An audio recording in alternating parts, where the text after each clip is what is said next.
Oh! Good morning, good morning. How you doing today? It's a new window. Twitch.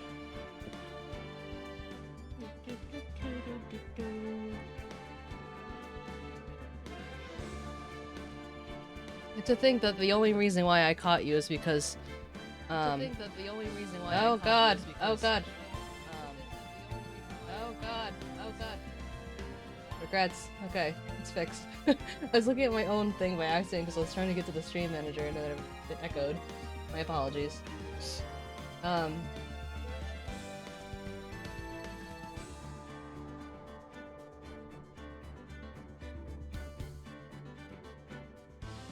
What was I saying again? Oh, yeah, and to think that the only reason why I caught you is because I did a stream at 3 in the morning.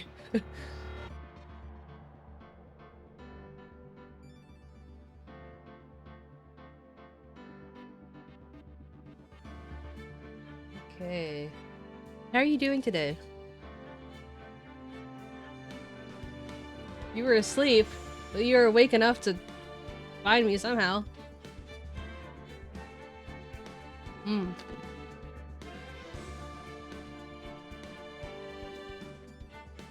You're so amazing. You're the most amazing.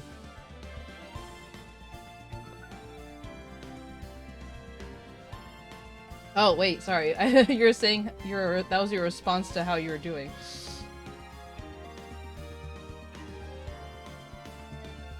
Balls. Oh, you are. I appreciate your energy. Well, I'm doing better than I have been the past couple days, so I'd say that's pretty good.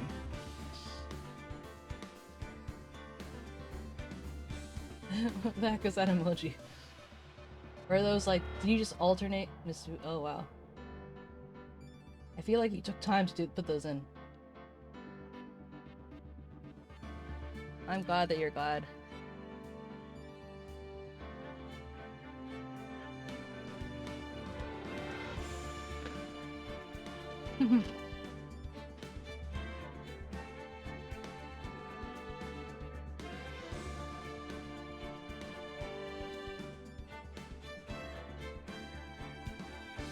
So, has your work schedule changed now? Like, what is the schedule? What is the wake and sleeping schedule you're trying to go for now?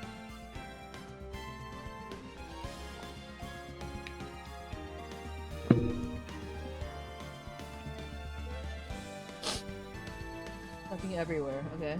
Yeah.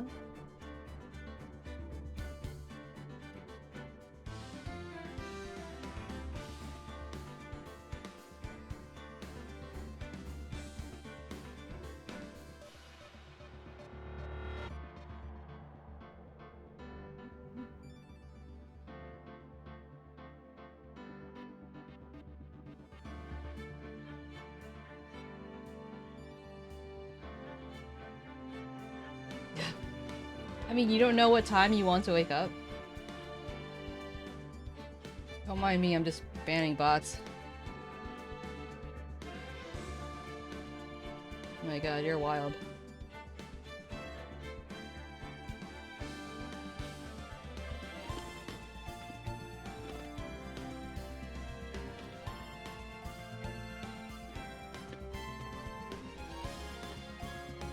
What the heck? It's a big, what do you call it?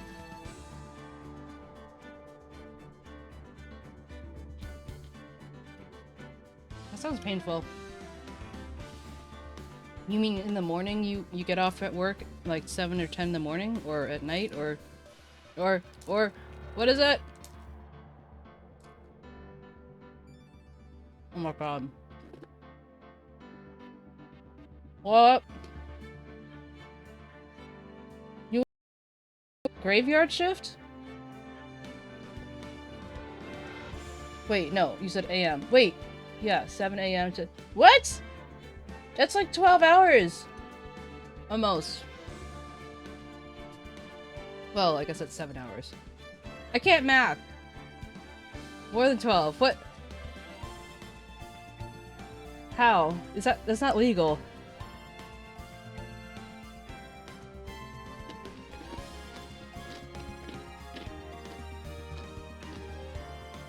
You get paid overtime?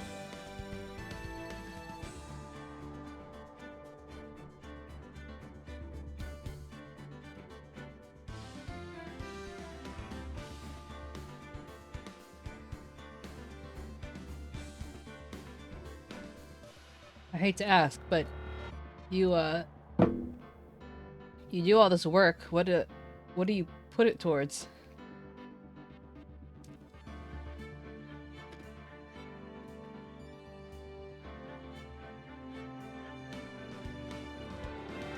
Oh wow.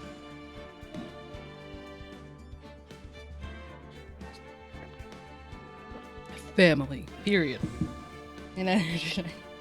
Yeah, you need those energy drinks to keep going, my god.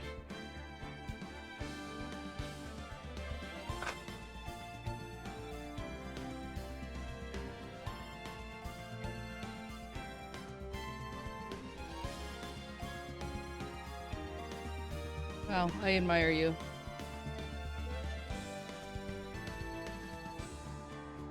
That is a lot of energy drinks. Like a scary amount of energy drinks. I'm scared for you. Oops. I'm gonna do...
Hi. Welcome back. I'm just taking my meds anyway.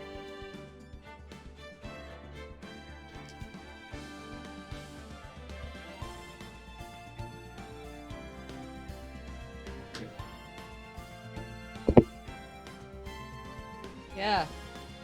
Take your meds too if you have any.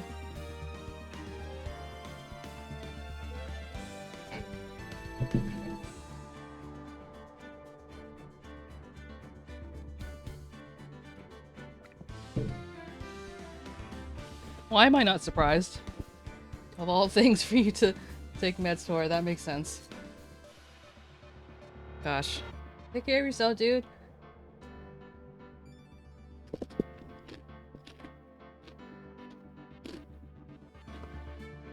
Are you ready, kids? Also, I'm crunching on Honey Nut Cheerios, so my apologies.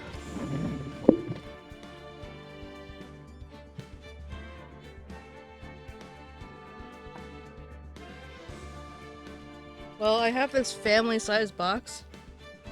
My husband got me, it was, not even a family size, it's like this huge, how big is this? 3 pounds and 7 ounces of Honey Nut Cheerios, except there was 2 boxes connected, so it's like twice that. It's 6 pounds. And I was like, what the fuck is this? Looks like you wanted Cheerios. I'm like, I guess I did. Wow, okay, thanks.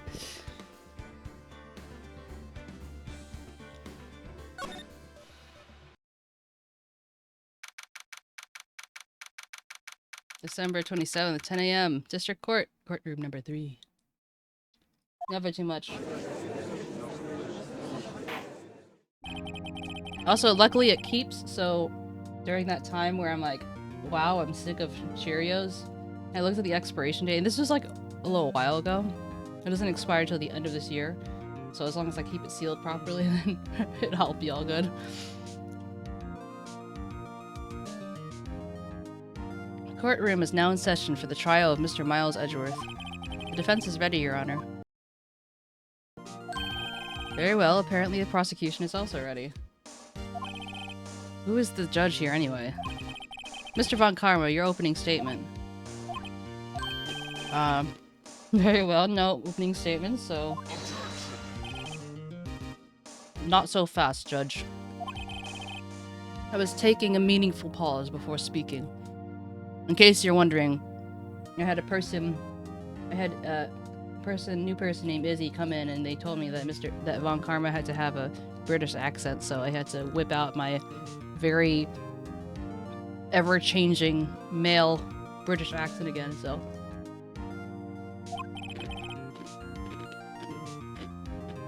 Right, of course. A prediction. Today's trial will end in 3 minutes from now. I had to warm up though, so it's like all over the place. Order! Order! Mr. von 𝗟𝗏, what's the meaning of your statement just now? Objection! Bah! Must you question everything? It'll be over in 3 minutes. We have no time to waste. I'll call my witness now. Right. I call my witness, my decisive witness, to the stand. That's a mysterious boat shop. That's the mysterious boat shop owner.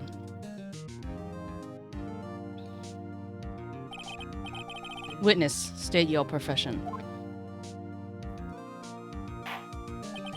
I'm the proprietor of the restaurant Wet Noodle at Gourd Lake.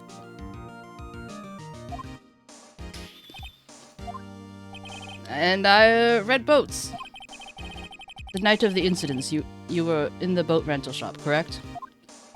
Yep, I was. Please testify. Wait a second. We still haven't heard who this old guy is. Raise an objection. Objection! Wait a minute. The witness hasn't stated his name yet. Because I did not ask him, Mr. Wright. Bah! I have predicted this trial will end in 3 minutes.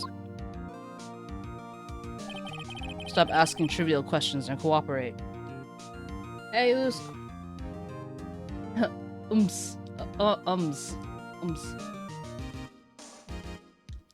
Happy to have you here, Usk.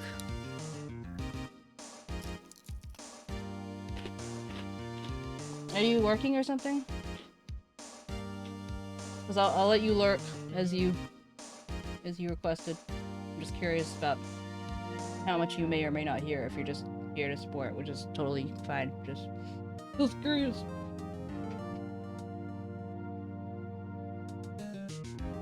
I'm just eating Cheerios.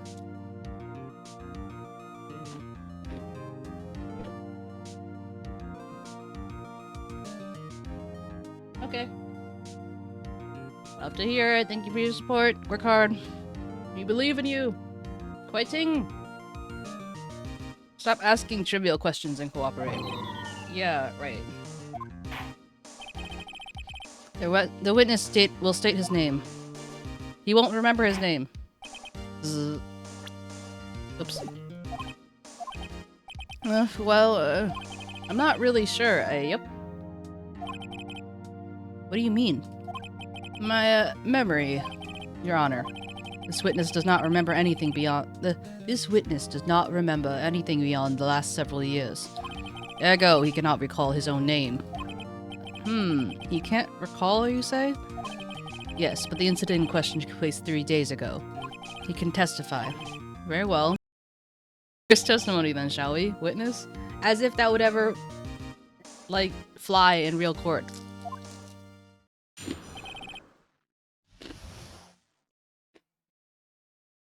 The night of the murder. It was the night of the 25th. Just after midnight. Yep. I was in the restaurant, where I rent boats as usual. Then I heard a bang. Yep. When I looked out the window, I saw a boat just afloating in the lake. Then I heard another bang. Please notice that this is with the left hand. Just about then, the boat came back to the shore and a man walks by my window. Very well. I'd like to begin the cross-examination. There is nothing to question my witness's testimony.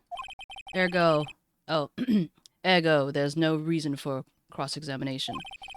Besides, there are only 10 seconds left before our 3 minutes are up. Judge, your verdict now.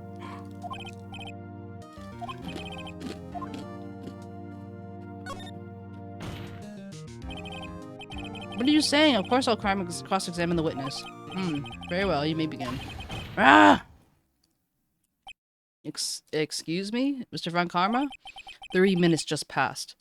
I see. Well, then let's just take our time. You may cross-examine the witness.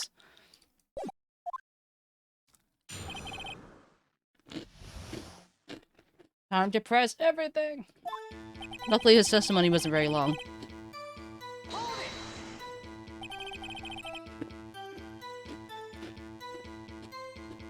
Just after midnight, you say. Yep, just around then. Are you sure? Pretty sure. Yep. When I talked to you yesterday, you were rather vague about the time. I'm surprised you seem so sure about it today.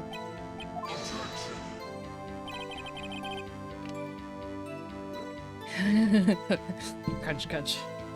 I asked him and he remembered. Oh, I asked him and he remembered. Isn't that right?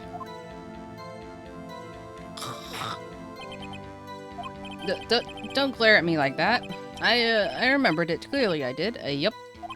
You see? Continue. I was in the restaurant where I rent boats as usual. Is there anyone who can verify that? Well, I guess Polly could. Yeah. That's not good enough for the court of law. Mr. Wright, exactly what's not good enough? Your Honor, this Polly is a parrot. A parrot? Don't be so hard on the girl, Keithy boy. Keith? The prosecution concedes that we cannot prove the witness was in the shop. Witness, please continue. Then I heard a bang. Yep. And where did the bang seem to come from?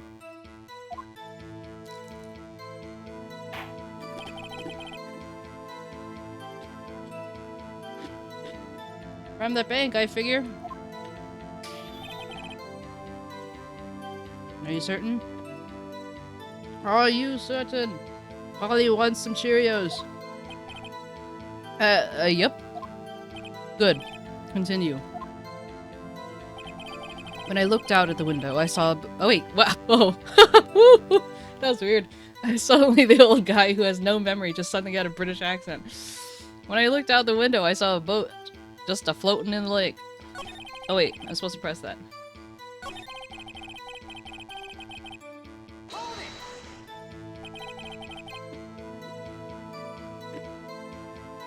Is there somebody in the boat? It was pretty far out there. I couldn't see clearly. But I figured there were 2 men there. Yup. But you couldn't see them clearly. Yup, at the time, that is. At the time. Dun dun dun. Then I heard another bang. So you heard 2 gunshots total? Yep. That's what Lotta said in her testimony yesterday.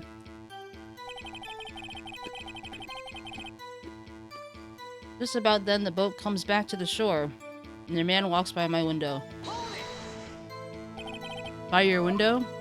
Yep, by my window. Right outside the window of my little shack. And could you see the man's face? No, the fog was pretty darn thick, but he was right there in front of me. I saw him. This is a rather important detail. Please add it to your testimony.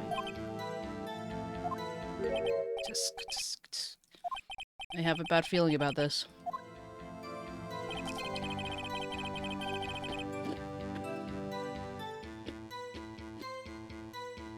That man was the defendant. He was saying, "I can't believe he's dead." Are you sure? Uh-oh.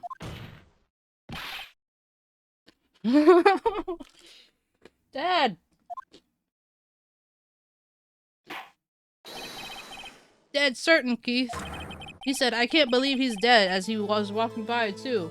Yeah, so this guy, he thinks that Phoenix Wright is his son, named Keith, and that Maya is his daughter, named... I don't remember what he thought her name is. But so he's calling him Dad to recall his memory.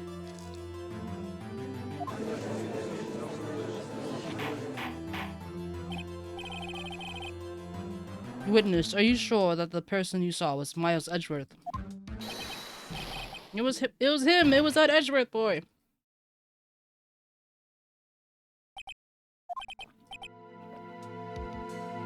This sounds like decisive evidence indeed. I see no room for doubt.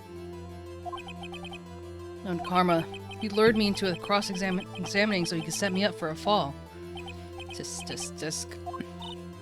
Nick, I don't like the way things are going here. Everyone in the courtroom is glaring at us. I better act quick or this trial is gonna be over. Raise an objection. Why even give me a choice? Your Honor, we proved in yesterday's trial it could not have been Edgeworth who fired that gun. Mr. Wright, are you referring to the fingerprints found from Edgeworth's right hand found on the gun? And the photograph showing that the man firing with his left hand? Exactly. That is easily explainable. He could have wiped his prints after he fired. You're ignoring the truth of the matter here. Everything in this witness testimony is true. The judge is lost in thought. What should I do? Raise an objection. Always and forever. Your Honor, this witness claims that Edgeworth said, "I can't believe he's dead." But his words is all we have. If he were telling a lie...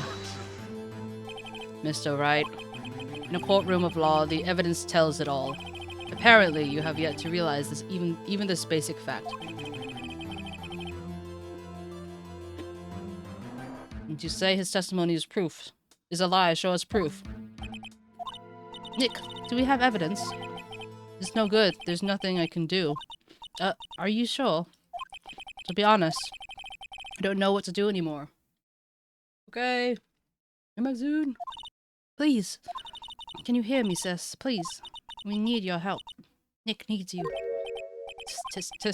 3 minutes perhaps was too high an expectation. Breathing check. Thank you. However, 15 minutes isn't bad. This must be a new record.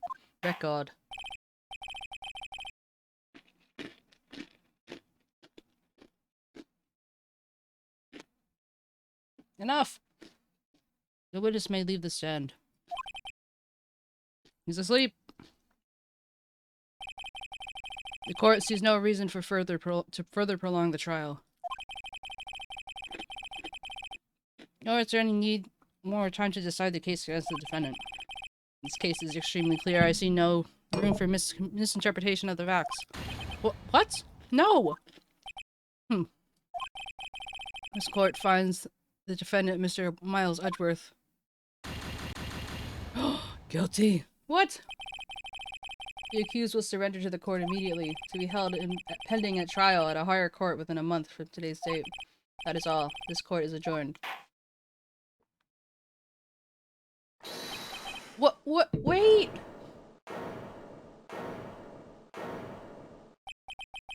Who was that just now? Me! Huh? What?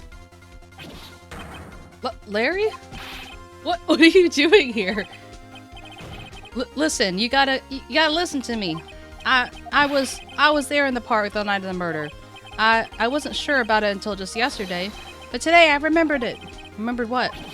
The gunshot. I heard it too. Order. What is the meaning of this? The verdict has been decided. I call for adjournment. One moment, Mr. Von Karma. So you say you heard a gunshot? Yeah, I did. A gunshot that night. I was sitting here in the audience listening to the testimony, then I realized something. Something he said was different from what I remember. Anyhow, I can't just sit here and tell you EDGY was a murderer. It's just not right. I'll testify. Let me testify. Order. Well, this is the first time something like this has happened in my court. I'm not quite sure how to proceed. Judge, you've already given your decision. The trial is over. Nick! This is it. Larry's given us one final chance at this. She's right. If only it wasn't Larry. He could make things even worse. Mr. Edgeworth was just declared guilty, Nick. It doesn't get any worse. You're right. Okay. Your Honor, if there's another witness, it's our duty to hear him speak. Right here, right now. A waste of time. The verdict cannot be overturned. Allow me to speak my opinion. In all court proceedings, it's our duty to prevent an inaccurate verdict. In order to make sure no mistake has been made, every witness should be heard. What is this? I will withdraw my previous verdict of guilty. Mr. Von Karma, I order you to call this new witness to testify, now. What? The court will adjourn for 5 minutes recess. After that, we will hear this new witness. Court is adjourned. Yay for hairy butts. December 22nd, 10:28 a.m. District Court, Defendant Lobby Number 2. Phew. That was too close. Sorry to keep you on the edge of your seat like that, Edgeworth. I've seen worse. Yeah, right, Edgeworth. You're sweating bullets. Oh, my cat wants to go out. 1 second. Kitty cat.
Sorry, I was trying to convince my cat to meow that he wanted to leave.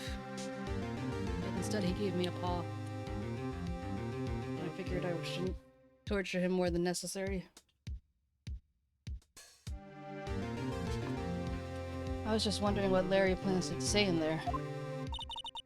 Larry's at the lake that night. Oops. Yes. He said he was looking for the steel samurai balloon that flew into the lake. Oh, right. And you found the balloon in the air tank that night. Yeah. Hey, Edgeworth. Huh? You say something right? Yeah, a lot of things. You seem out of it. What's wrong? It's nothing. Hmm? Mr. Edgeworth, there's been something I've been meaning to ask you. What's that? Why are your fingerprints on the murder weapon? Oh.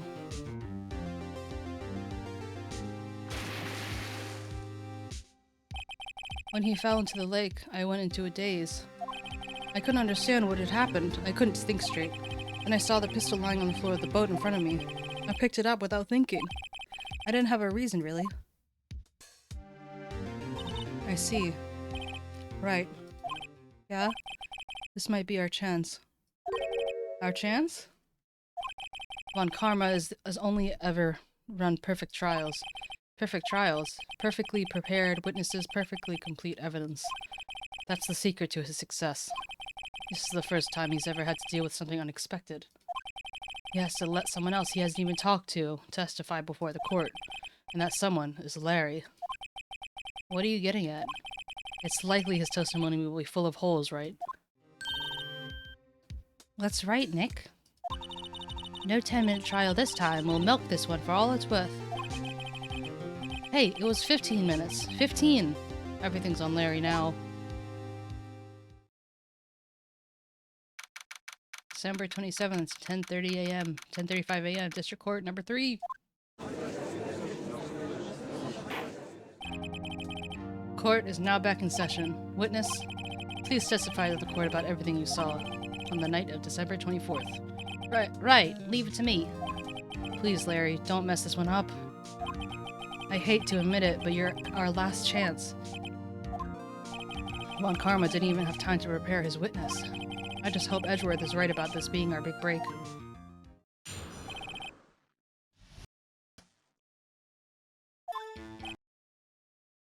That night, I was out in a boat on the lake. I was looking for something, and I found it. So I quietly slipped into the boat back into the rental shop dock. Then, just as I was thinking about going home, I heard this bang. I looked over at the lake, but I didn't see a boat. So after I heard that single gunshot, I went home. Oops. That was an unusually vague testimony, even for this court. In any case, Mr. Wright, you may begin your cross-examination. Yes, Your Honor. What's wrong, Nick? It's Larry. I have no idea what he's going to say if I press him. I'm a little scared. Well, if you come this far, there's no way to go but forward, Nick.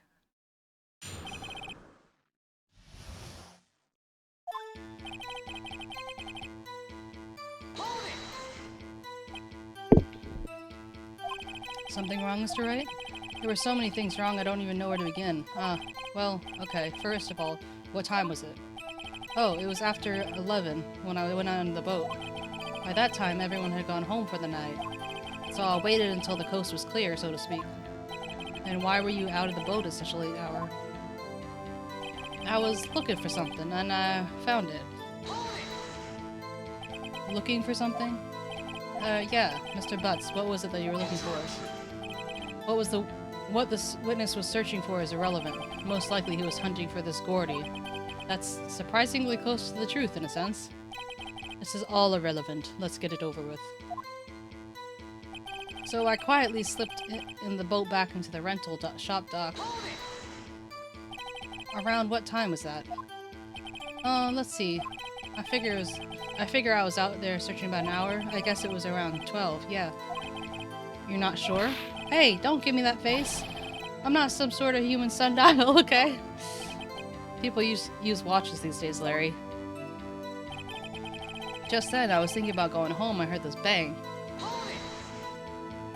Where did the sound come from? Yeah, well, I wasn't too sure about that. I looked around, you know. Did you look at the lake? Yeah, I looked.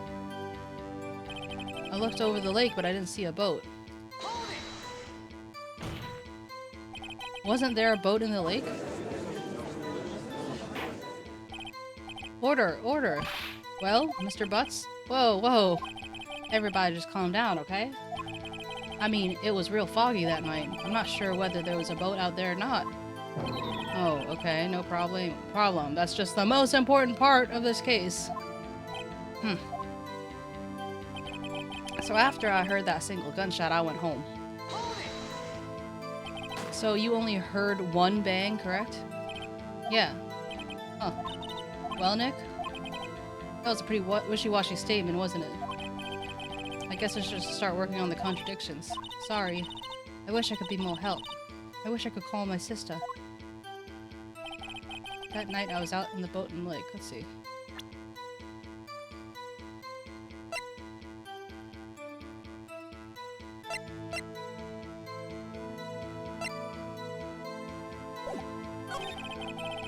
I was looking for something and I found it. What is it?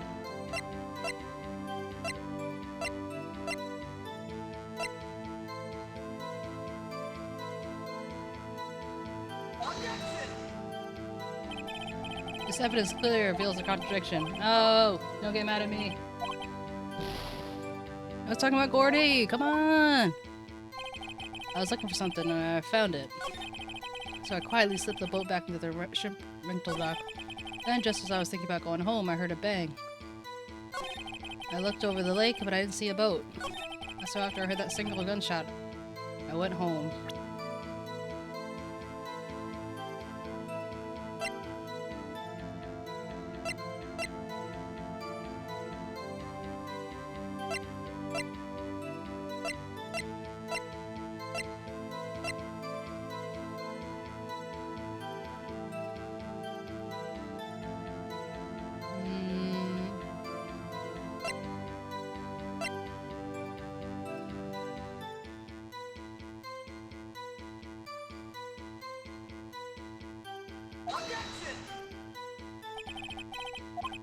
No. Okay, maybe it was this. Maybe it was the other one.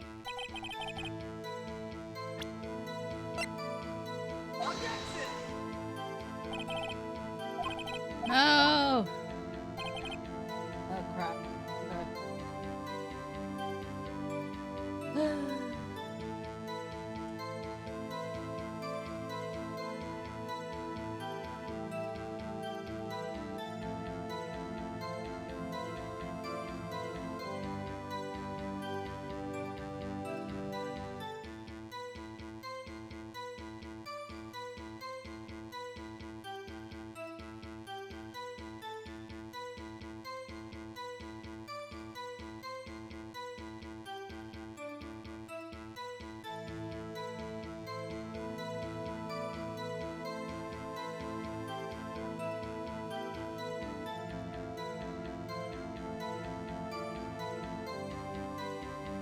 Okay.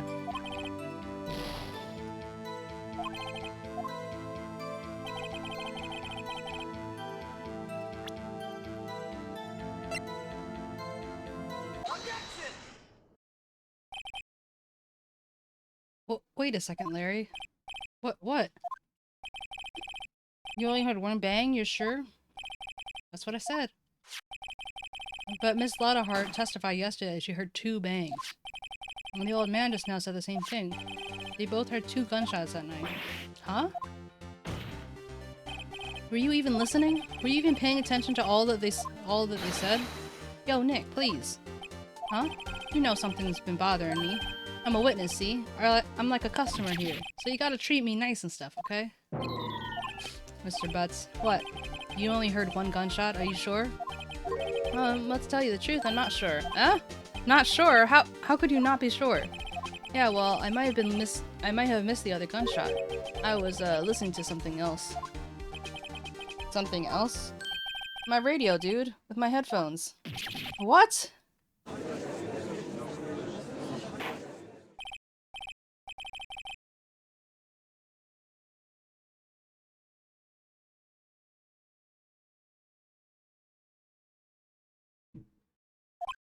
Stop booing, but Mr. Butts, you were listening to the radio with your headphones? Yeah, so what? Is that a crime? I listen to my radio. Everyone listens to the radio. What's the big deal? Mr. Von Karma, your opinion? Waste of time. I will not accept this witness nor his shoddy testimony. Well, Mr. Wright, should he continue?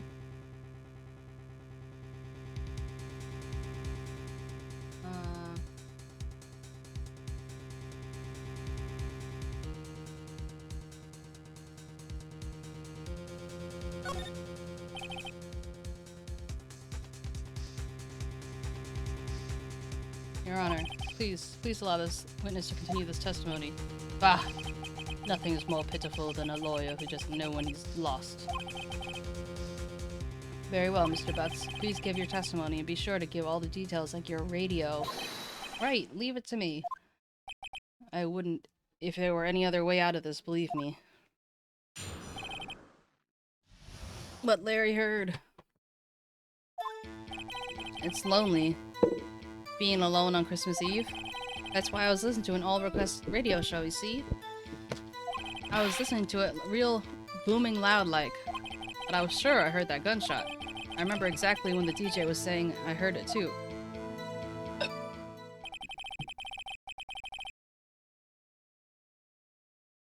You were listening to your radio at high volume? Yeah, what's the big problem?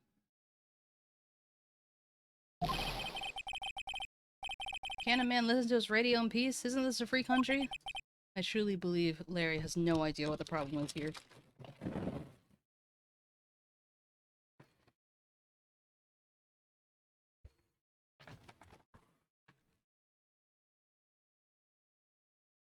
Larry just porn Cheerios. Judge, can you believe a word this witness says? What he heard was probably nothing more than a drum beat from the radio.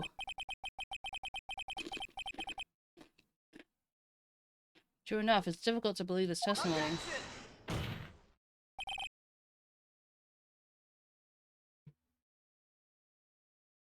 Wait, Your Honor. The witness said he remembers exactly what the DJ said when he heard the gunshot. Excuse me? DJ? An announcer, the guy who says things on the radio. Anyway, what this means is when he heard the sound, no music was playing.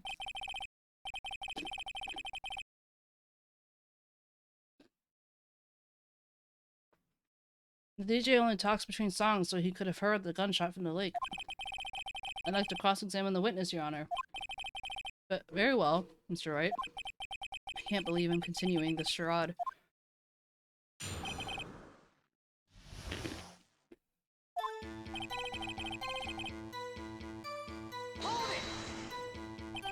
So you turned on the radio. Right. I just wanted to hear someone's voice, you know? You don't know what it's like being out there on Christmas Eve alone.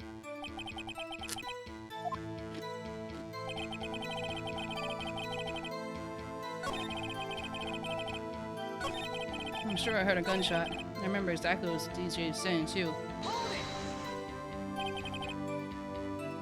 What did he say?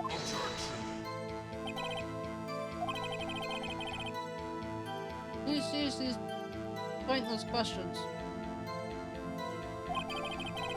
What possible good could knowing what a DJ, radio DJ could do it to us? Blah blah blah blah. Indeed, Mr. Von Kammer has a point. I'll allow the question only if you see the reason why we should care. We should care.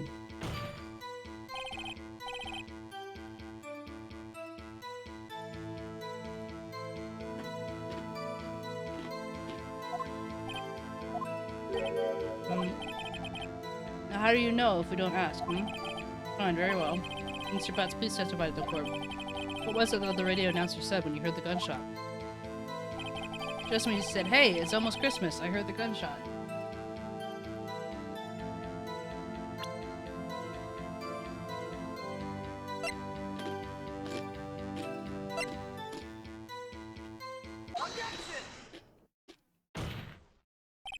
Larry, are you absolutely sure what you're saying is correct? Huh? What's with the face? You look scary, dude. Hey, if you're trying to scare me, you better know I don't scare that easy.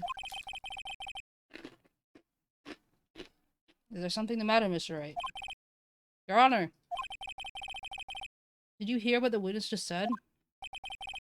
DJ said, "Hey, it's almost Christmas," when you heard the gunshot. Indeed, and almost Christmas means it wasn't Christmas. Do you realize what this means? When you heard the gunshot, it was still Christmas Eve. That would seem the case, yes. That contradicts the 2 testimonies that we heard so far, Your Honor. Both Miss Hart and the old man said it was after midnight when they heard the shots. In other words, when they heard the gunshots, it was already Christmas.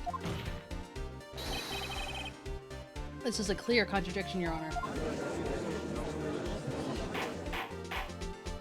Order! Order! What does this mean? The 2 prior witnesses heard gunshots after midnight. However, this witness says he heard a gunshot before midnight.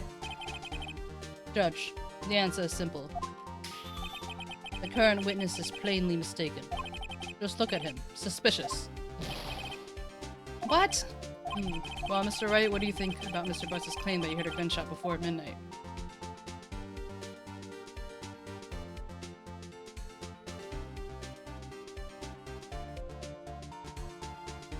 Larry's right. Larry's not mistaken, Your Honor. He heard that gunshot before midnight.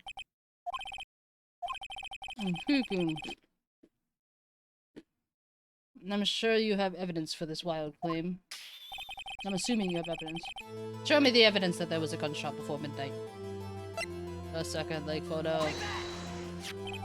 Look at this photograph. It was taken by our witness yesterday, Miss Hart, with her automatic camera. The timestamp on the photo reads December 24th, 11:50 p.m. Oh? But there's nothing on the lake in the picture. Your Honor, the real issue here is not why nothing is shown in this photograph. It's that why this photograph exists at all. What do you mean? Your Honor, this photograph was taken by an automatic camera. That camera was set to go off in response to loud noises. Ah. Aha. Correct. There was a loud noise on the lake at 11:50. That is why the photograph was taken. In other words, when Larry heard that gunshot, it was almost definitely still Christmas Eve. Indeed, it would seem that that is the case. Then where does that leave us? Miss Hart testified that she heard the gunshots after midnight. Are you claiming she was mistaken? Not at all, Your Honor. This is a fact that the camera also triggered at 15 minutes after midnight. Your Honor, at their night, there were 2 sets of gunshots with a 25-minute pause between them.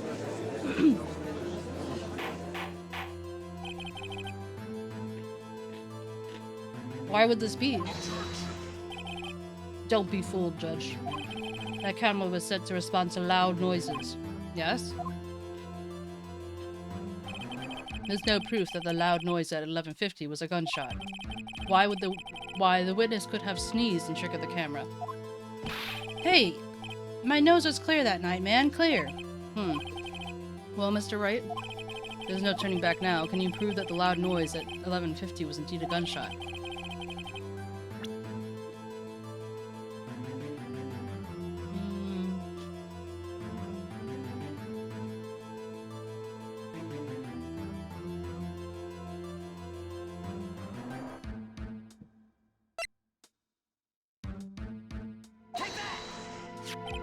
This is my evidence. The murder weapon? Something about this pistol bothers me, Your Honor. Both the witness who testified yesterday heard 2 gunshots. However, the murder weapon was fired 3 times. When then was the last shot fired? Only now I've realized the truth. That the 3rd shot was the shot Larry heard just before midnight. I'm confused. Order! Order! That would make sense to the evidence we've seen so far. However, this leaves me wondering what exactly happened that night on the lake. Exactly. If this were true, there were 2 sets of gunshots, separated by 25 minutes. One at 11:50, another at 15 minutes after midnight. Why, I ask you, why? Uh-oh, I better think of something quick. Wait a second. Gunshots separated by 25 minutes? Ah! What's wrong, Nick? I have it. I have it! Huh? Remember the case with the steel samurai? Huh? Yeah, of course I remember.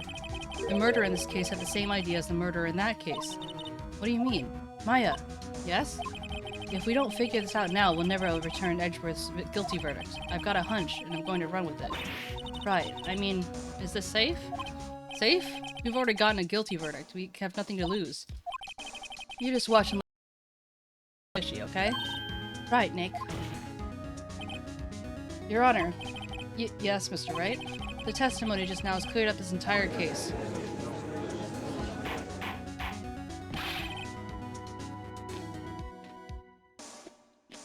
What do you mean, Mr. Wright? So you finally realize the truth. There can be no other murderer than Mr. Edgeworth, Miles Edgeworth himself.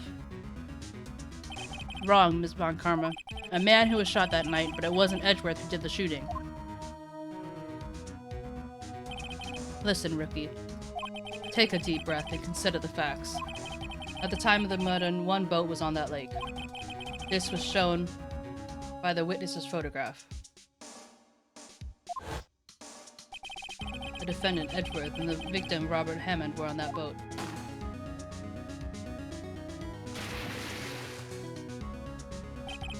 There was a gunshot fired on that boat and Robert Hammond fell into the lake. Was that secretly Larry?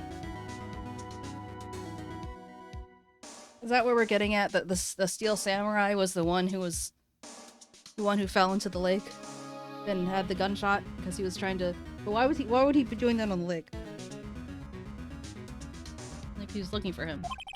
The distance of the shooting was one meter. It couldn't have been suicide. Well, the guilty party has to be the other man in the boat. Imagine any other possibility. Yes. This assumes as if the victim was shot at 15 minutes after midnight. What do you mean by that, Mr. Wright? We had a photographic evidence at the time of the shooting. The timestamp on the photo says 00:15, but Larry heard a gunshot 25 minutes before that. Robert Hammond was killed then, 25 minutes before the shot on the lake. That's the only way Edgeworth could have been innocent. Mr. Wright, are you quite mad? Explain who the two men on the boat are.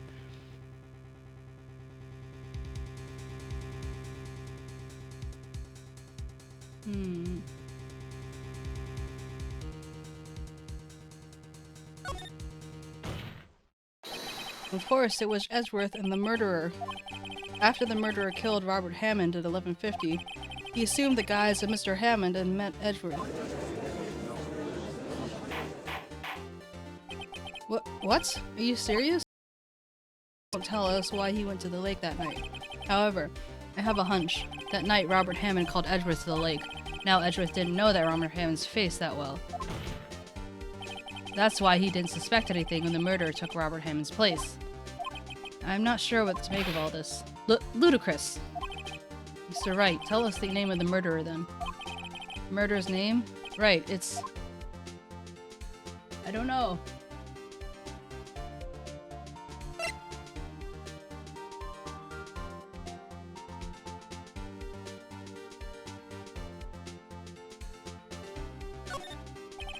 Actually, I don't know the murderer's name. You don't know? Bah, again, you waste my time. I don't know because he never told us. The murderer is the caretaker of the boat shop, the old man. At 11:50, he knew he was the one who killed Robert Hammond. The caretaker of the boat shop? Where did he do this? There weren't any boats on the lake then. Why would he have to go all the way just to go on the lake just to shoot someone? May I suggest that the real scene of the crime was not on a boat? What? Well then where did the murder take place? Show the judge where the murder really took place.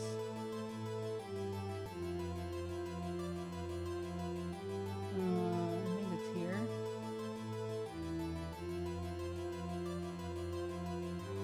Take that! Here, of course. The boat shop where he lives.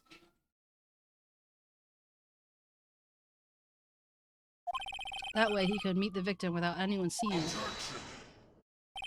Do you have any proof that the boat shop was the scene of the crime?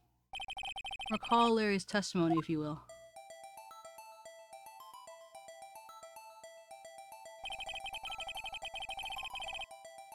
That night he was out on the lake on a boat searching for something. He finishes it and returns the boat. Then, just as he's starting head-to-head home, he hears a gunshot. You heard a gunshot, Your Honor. even though he was wearing headphones at the time. In other words, the gunshot was very, very close by. And where would that be if he had just returned the boat? The boat shop. Mr. Wright, what happened to that night in Gourd Lake? Please tell the court from the beginning. Yes, Your Honor. Nick, are you sure about this? Not really. But I think that if I start at the very beginning, and I take it slow, I might be able to figure this out. That night, the caretaker of the boat shop called Robert Hammond to his shop.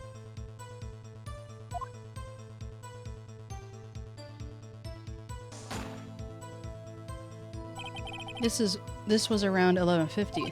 That was when the gunshot that Larry heard was fired.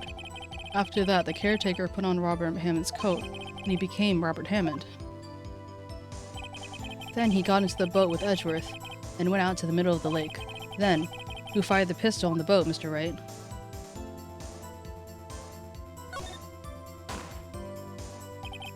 Of course, it was the murderer who shot the pistol. He shot twice. Both missed Edgeworth on purpose. Wait a minute. Yes?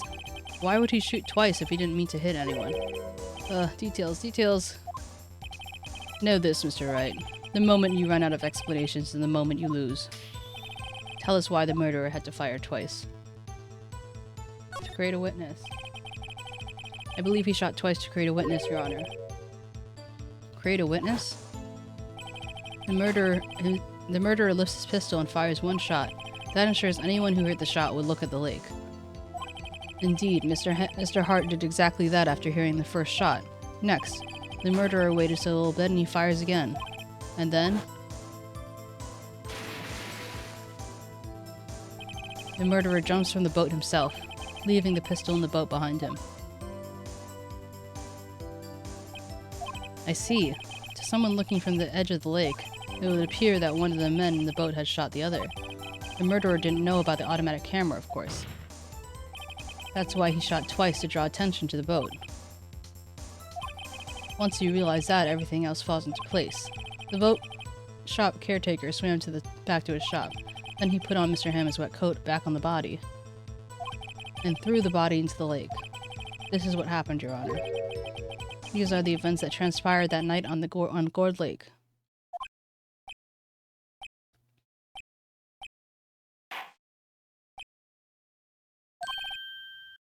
Bailiff, bring out the witness from before.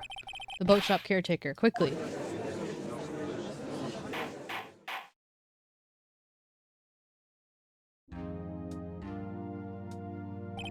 Very well. While we were waiting for the caretaker, I would like to ask the defendant, Miles Edgeworth, a few questions. The stand. Mr. Edgeworth, you heard about the defense had to say? Yes. Well, why did you go to that lake that night? What Wright said was mostly correct. Astonishingly so, actually. Yes.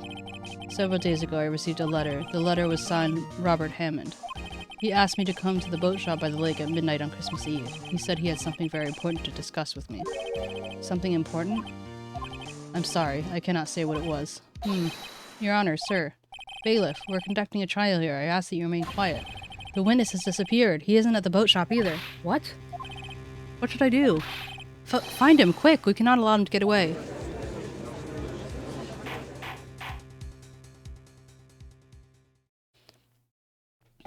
Mr. Von Karma, your witness has disappeared. A search warrant has already been issued. It goes without saying that I cannot declare a verdict in these circumstances. I'll extend the trial until tomorrow, the final day allowed. I request that the police department utilize all of its forces to find that witness. Am I understood? One more thing. Just who is that boat shop caretaker? I think his identity is becoming very important for this trial. I want him and I want to know who he is. Very well. Court is adjourned.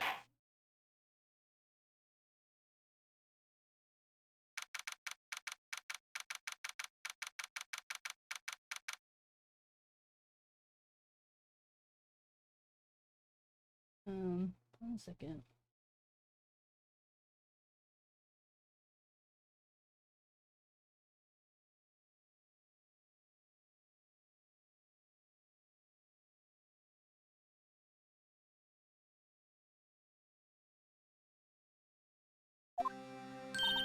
Yay, Nick, you did it.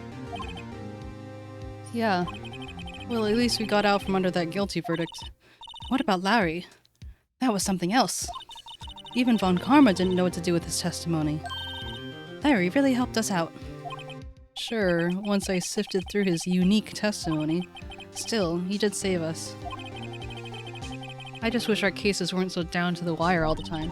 I know what you mean. Sometimes I feel like it's us on trial instead of our clients. Hey, Edgeworth. Mr. Edgeworth? Did you say something? Don't look so pained. I mean, it looks like you're going to probably get off the hook. You could try smiling just a little. Relax. I'm sorry, but I fear it's not over for me yet. What do you mean? Right. There's something that's been troubling me for a long time now, and I don't know whether or not to tell you. Edgeworth?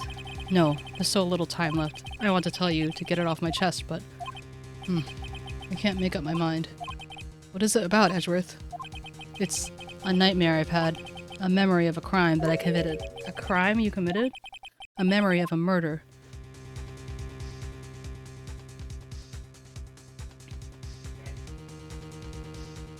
Dun dun dun.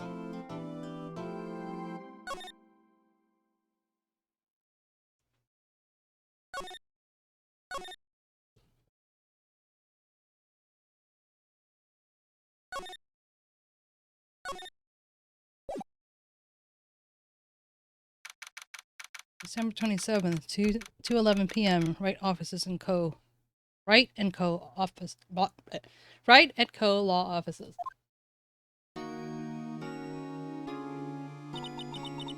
What was Mr. Edgeworth talking about? A memory of a crime that I committed. A memory of a murder. Do you really think Mr. Edgeworth killed? I don't believe it, not Edgeworth. Some painful memory has been troubling him recently. But he's never taken someone's life, never. Nick. Yo! How's everyone doing? What do you think of my performance today? I had them swooning on the aisles, huh, Maya? Swooning? Me? Oh, yes, I do remember feeling faint. Right on. Tell me the truth. Was it like love at first sight, right? Right, Nick? Huh? Me? Well, maybe my heart skipped a beat or two. I think you can do better than that. Come on, I saved Edgeworth there, dude. Edgy. You guys should be bowing before me. Yeah, bow before your hero.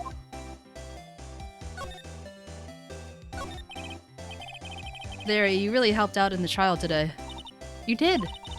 If you weren't there, Larry, I'm sure Mr. Edgeworth would have been found guilty.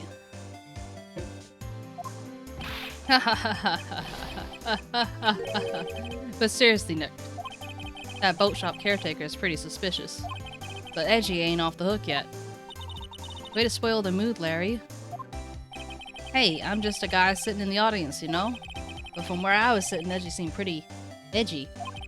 I mean, can you really know he's telling the truth about that night? Nick? I don't know, but what I do know is I'm going to believe in you two until the end. Us two? Edgeworth and who else? You mean me, right? Nah, he means me, right, Nick? Yeah, you, Larry. Not me? But why you, Larry? Huh? Actually, yeah, why me, Nick? Huh. Enough with the silent treatment. Nick, why do you trust Mr. Edgeworth so much? I mean, he's changed recently, true. But when you first met him, he was kind of a jerk, don't you think? You didn't know him back then. Back when he wanted to be a defense attorney. I'm gonna try and unplug my headset. One moment. It's because my ears are getting kinda wet. Oh. Let me just lower the sound just a little bit. Yes, in grade school. saved me, Miles and Larry. They saved me and I'll never forget it. That's why I became a defense attorney, you know. What? Hey, Larry, what's he talking about? Huh? Sorry, I kinda forgot. Okay, Nick, out with it. I'm going to hear this story today, and that's final.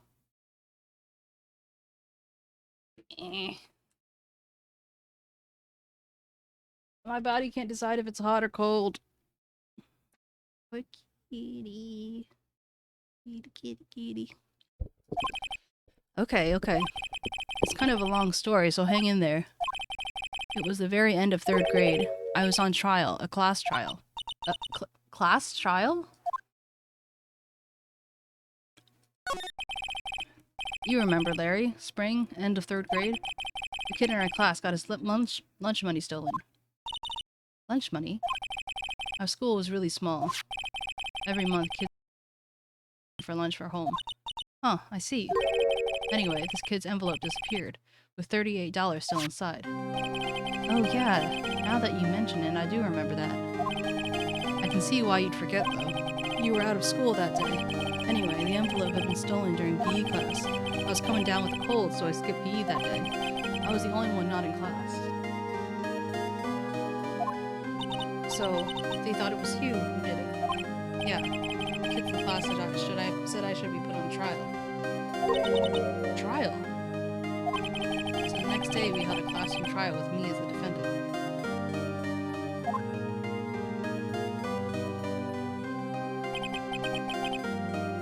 I didn't do it.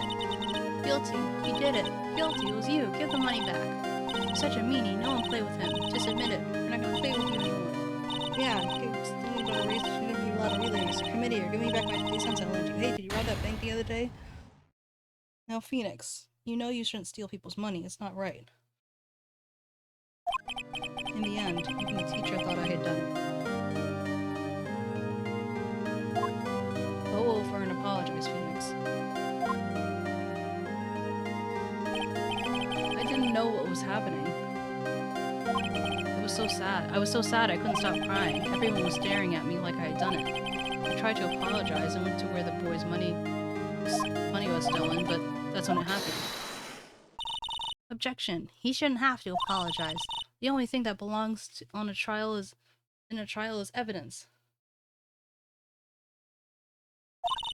Anything else has no place. You should all be ashamed. Amateurs. Miles?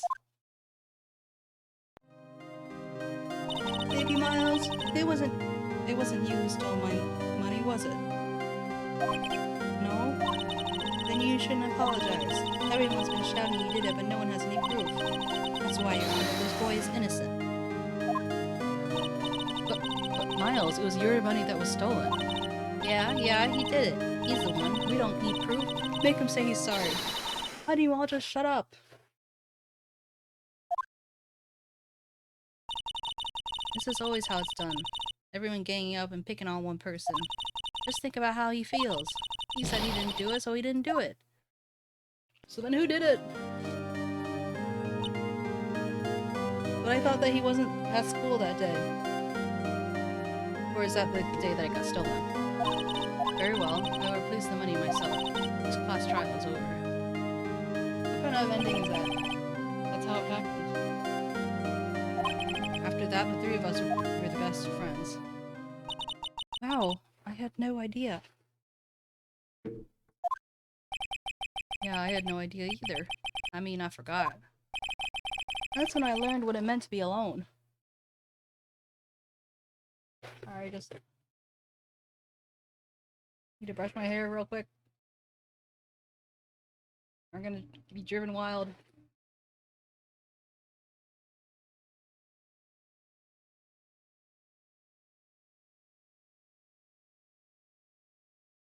I can't handle it when my hair is like tangly. I have a lot of hair.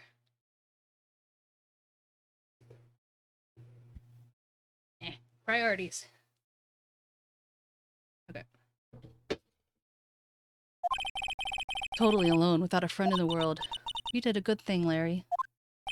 Yeah, well, I was just lucky that I took the day off from school. If I had been there, they would have probably thought I had done it. So I took it kind of personally, you see? When something smells, it's usually the butts. Anyway, Edgeworth and I talked about that last trial. That's why I heard his father was a defense attorney. I remember his eyes would shine when he talked about his father. I'm going to be a defense attorney just like my father. A famous defense attorney. Then a few months later, he suddenly transferred to another school. The DL6 incident. Right. I'm not sure, but the transfer probably had to do with his father's death. It's so sad. It was several years later when I heard Edward's name again. There was an article about him in the newspaper. The headline was something like Dark Suspicions of a Demon Eternity. Eternity? I meant attorney.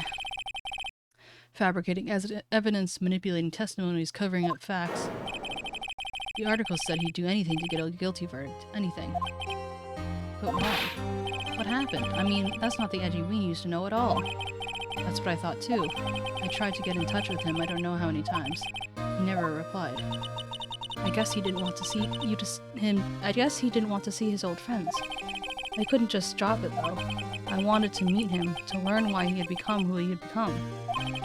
That's when I decided. Wait, you don't mean... That's why you became that's why you became a defense attorney, to meet Edgeworth.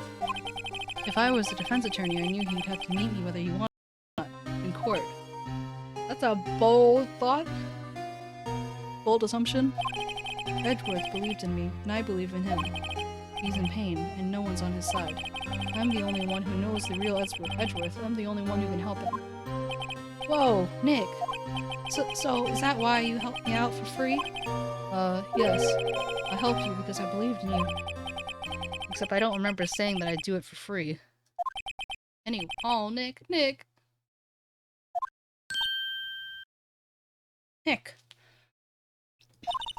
have to save Mr. Edgeworth if it's the last thing we do, okay? Right. It may very well be. First, there's that rental boat shop caretaker. We need to find out who and what he is. I'll settle for who. I guess I can clean out some of this evidence I no longer need. Okay, let's go. We can move. Let's try the detention center. December 27th, detention center. Visitor's room. You look as grim as always. Oh.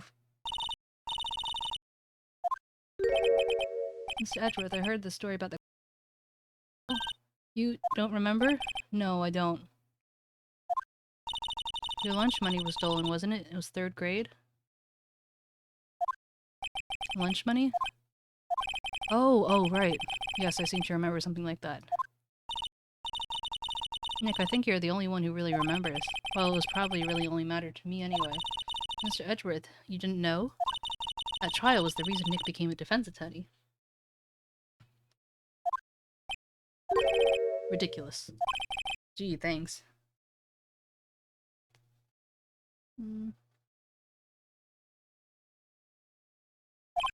That said, it does sound like the kind of thing you would do. You haven't changed a bit, have you, right? So simple, to a fault even. Well, maybe yeah, but I think you've changed too much, Edgeworth. Perhaps. Why prosecute? Hey, Edgeworth, why did you become a prosecutor anyway? You used to look up to your dad. You used to say that you wanted to be a defense attorney, right? I couldn't let myself deny reality. I couldn't let myself deny reality like you. What do you mean? My father was taken from me, and you want me to defend criminals? I'm sorry, right, but I'm not that good of a person. One suspect was apprehended in your father's murder, right? Yes. A man trapped in the elevator with my father. His name was Yanni Yogi. Any way you look at it. Yet, he was found innocent. The defense attorney got him off the hook. That would be Robert Hammond. Sorry. On that day, 15 years ago,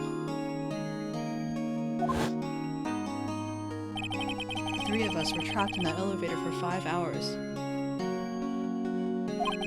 When we were rescued, we all suffered oxygen deprivation. I had lost all memory of the murder. Lost your memory? Even now, I can't recall what happened in that elevator. That was the crux of Yogi's attorney's argument in court. He claimed that Yogi had not been of sound mind due to oxygen deprivation. Yogi was released due to lack of evidence. Innocent.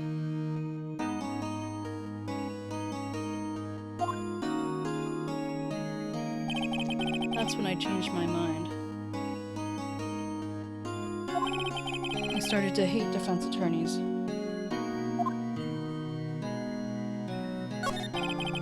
What's your relationship with Von Karma? He's my teacher, a man who deserves respect. I learned everything I know from the courtroom techniques from him. So he's like my sister was to you, Nick. He's a perfectionist in all things. In court, in his personal life, he's obsessed with doing everything perfectly. Perfectly, huh? In all cases he has taken on, none were left unsolved.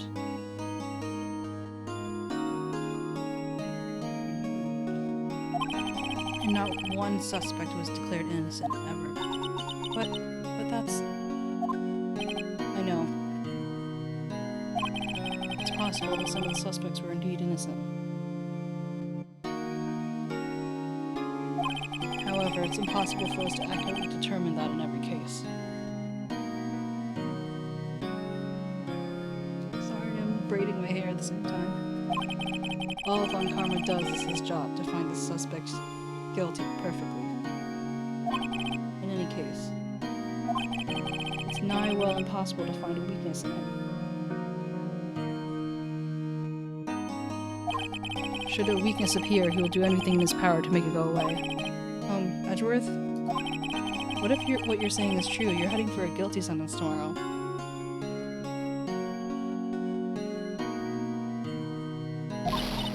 He's right. Now is no time to praise the enemy, Edgeworth.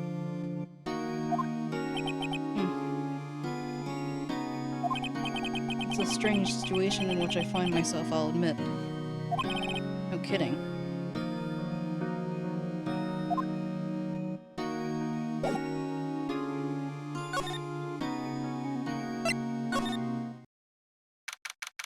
December 27th, the Police Department, Criminal Affairs. See if Gumshoe's here. Looks like Detective Gumshoe hasn't gotten back yet. Gumshoe? He won't be coming back today. Oh, really? He said there was some guy he had to arrest by tomorrow. Oh, it must be the caretaker. The boat shop caretaker. Yep. He shouted something about catching him if it's the last thing I do, pal. Good luck, Gumshoe.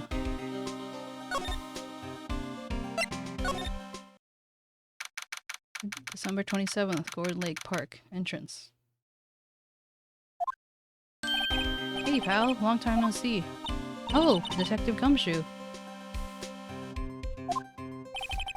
Close one today, huh? I got so worked up I snapped my tie in half.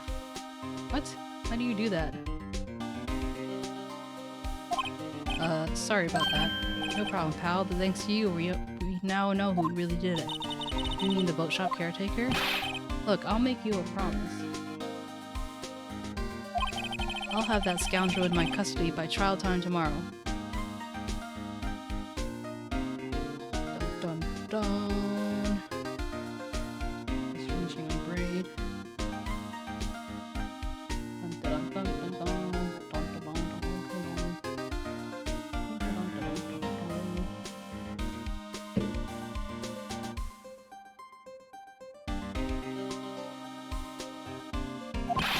Come what may. It's my duty is to you as a police officer. Now, I'm off to catch me a criminal.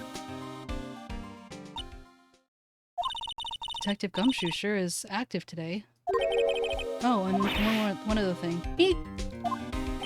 No one can go into the woods today. The woods? Where Lotta was camping?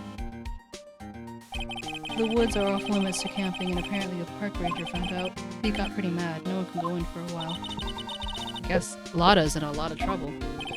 Anyway, I'll be seeing you tomorrow. Move. Public beach. I'm gonna try and go into the woods anyway. December 27th, Gourd Lake, public beach. Huh? The steel eyesore is missing. Eyesore? Look, it looks like the hot dog stand is closed too. I guess Larry's too busy worrying about Mr. Edgeworth to show up for work. Oh wow, they really won't let me go into the woods. Okay. December 27th. Coat shop. That old caretaker got away. Yep. I never imagined he might be the real murderer. I'd know that clearing of the throat anywhere. Ah, hello. What might you be doing here? Out for a walk, Ah, the days of my youth. Like the scent of fresh lemon, you see. Mr. Grossberg? This is no time for idle reminiscing. Mr. Edgeworth's trial ends tomorrow. That's true, yes. But from what I saw of today's trial, Edgeworth should be fine, right? Well, I'm not so sure about that. Oh, what do you mean by that? Well, I'm not sure. If you find anything out, come by my offices at once. I might be able to offer you some assistance. Why was he even here?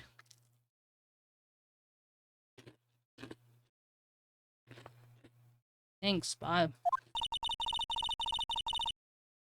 What do you think Mr. Grossberg was doing here anyway? Who knows?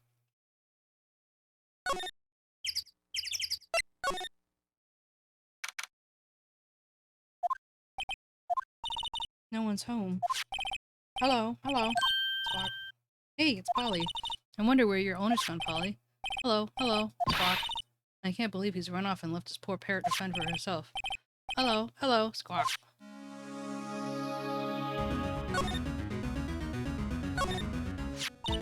Maybe I should take care of Polly, Nick. Maybe you shouldn't just kidnap her. The police know about her anyway. I'm sure they'll do something. Well, okay. Sorry, Polly. You said I can't take you. Great, now the bird's going to hate me.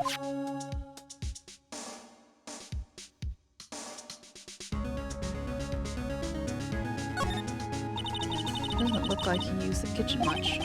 You're right. I guess this whole pasta restaurant thing was a lie. What, you thought he was telling the truth? That fishing pole looks expensive.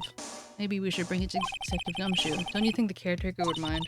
Well, you can just leave it in the metal detector in exchange. Maybe we should not. That reminds me, Nick. Polly knows the number to the safe, right? Yeah, that's right. Polly, what's the number to the safe? 1228, Squawk. Let's open it, Nick. Come on. I'm sure there isn't any money in there. Oh, but hey, he keeps it locked, right? So there must be something of value in there. I'm not so sure. Okay, Nick, let's see what's in there. I guess there might be a clue or two. The only thing in here is a letter. A letter? Aw, boring. There's no name or signature on this thing. It's handwritten in very precise, clear letters. Get your revenge on Miles Edgeworth. Edgeworth? Nick, why would Mr. Edgeworth's name be on here? How should I know? I'm going to read the whole thing. Get your revenge on Miles Edgeworth. It also says this is your last chance. Now's the time to get revenge on the two men who ruined your life. The rest of the letter goes on to describe the murder plot in detail. How to kill Robert Hammond and frame Edgeworth. Calling Edgeworth out on the lake, getting on the boat, firing twice. It's exactly what I figured out today in court. It's all here, in perfect detail. Do you think it means, Nick? I don't know, but it looks like these are instructions for that caretaker. When he killed Robert Hammond and called out Edgeworth, he was following instructions.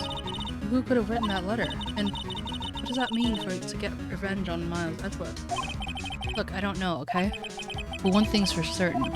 This letter is an amazing clue. Letter from the safe added to the court record. Oh, I'm glad I clicked that. Everything's cold. Looks like he didn't return the heater on. I guess he hasn't been here back since the trial. I don't think I'm missing much. Oh, rental shop. Where are we off to now? Maybe we can go to the lawyer's office. Since we now have a clue. Wait. Yeah, okay. 1 day left, Nick. Yeah, I know. Well, no time to waste. Let's get going. There we go. Grossberg Law Offices. December 27th, Grossberg Law Offices. He's out, again. What? When does he work, anyway? Now, don't be harsh. Guess we'll have to come back later. Alright, found something.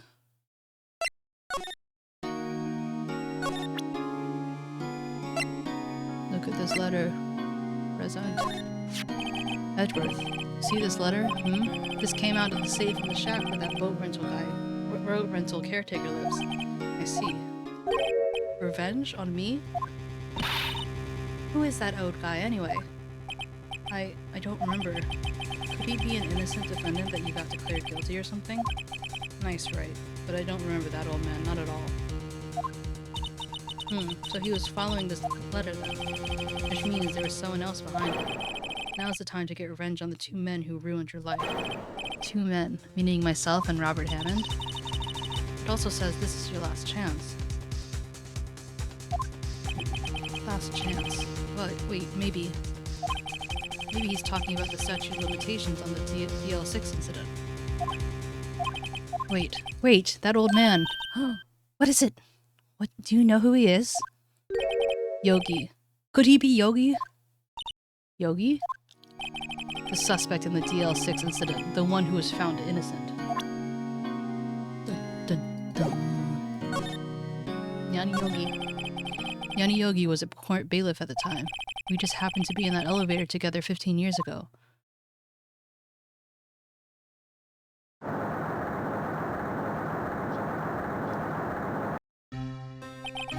The quake was incredibly strong.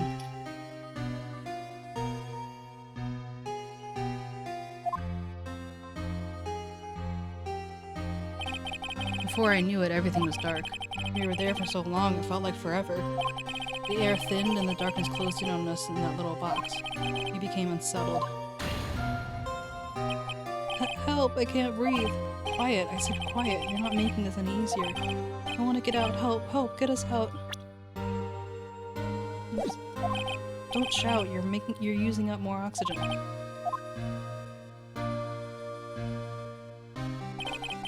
That's all I remember.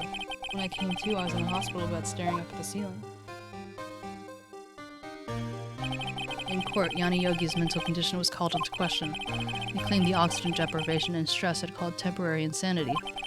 In the end, the claim passed the court, and Yogi was found innocent. Huh.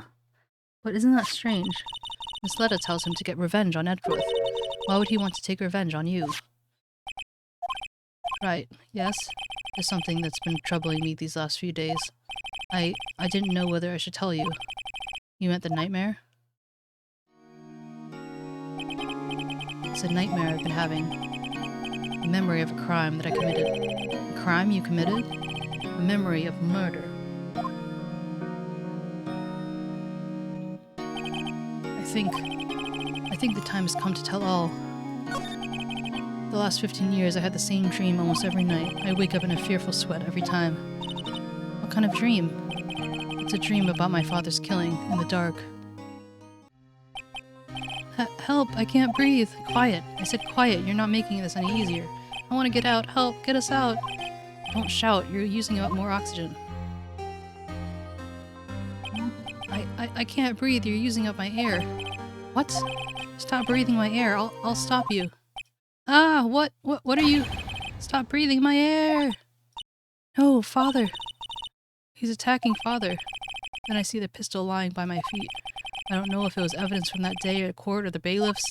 On a daze, I pick up that pistol. Get away! Get away from my father! Bang! Wah! He must have killed his father by accident. And with that scream, I wake. It's a bone-chilling scream. A scream that has rung in my ears for the past 15 years. But that's just a dream, right? Right? That thought is the only thing that has kept me sane for the last 15 years. But what if I'm wrong? What if it's real? They say that sometimes people shut out memories in self-defense. Maybe it was I who killed my father. What? If you think about it this way, this letter makes sense. Get your revenge on Miles Edgeworth. Think about it. Yogi was really innocent. That's why he wanted to get revenge on me. Wait, Edgeworth, you mean it was me? I was the true criminal of the DL6. I shot my father. This is bad. What are we going to do, Nick? What can we do? I don't know. I don't think there's anything we can do, like it or not. There was someone else who knows a lot about the DL6 incident, maybe. There is, Nick. There is someone who knows about DL6. Yeah, who's that? Is that your mom? Wait, your mom's dead, isn't she? Oh. Awkward. Okay, so is it Gumshoe? Red Lake entrance, maybe? No. Right law offices? Who else knows about Thingy? Grossberg. He knows. Mr. Grossberg. Ah, hello there. What's wrong? You look troubled. No kidding, I can't believe you're not. My. Just calm down and tell me what's happened, hmm? It's Mr. Edgeworth. He's...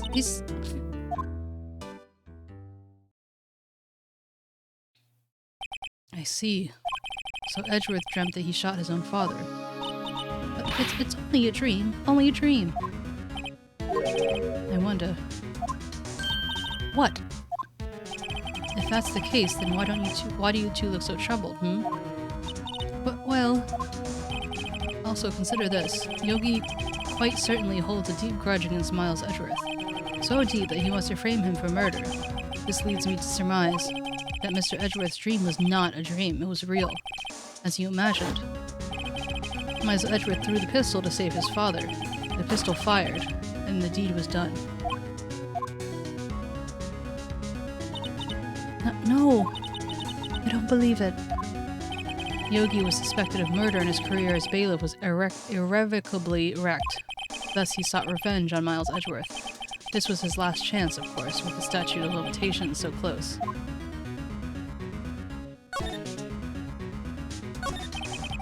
What do you know about Edgeworth's father? He was a defense attorney without peer. It sounds quite trite, but it's true. Well, he might have had one peer now that I think about it. Your mentor, Mia Fey. My sister. Gregory Edgeworth was very disapproving of Mr. Von Karma's techniques. That's no surprise.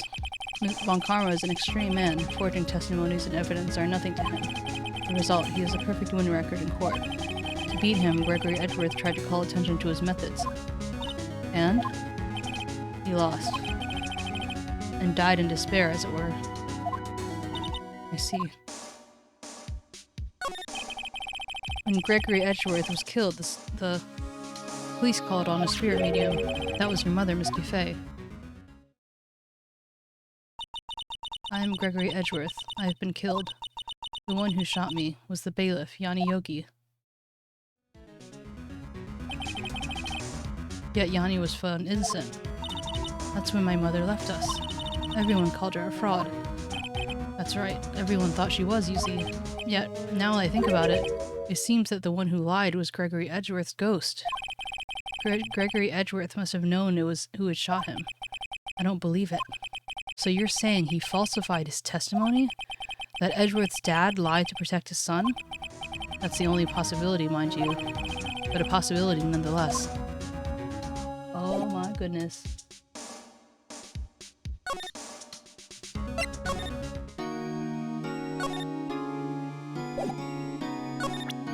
Well then,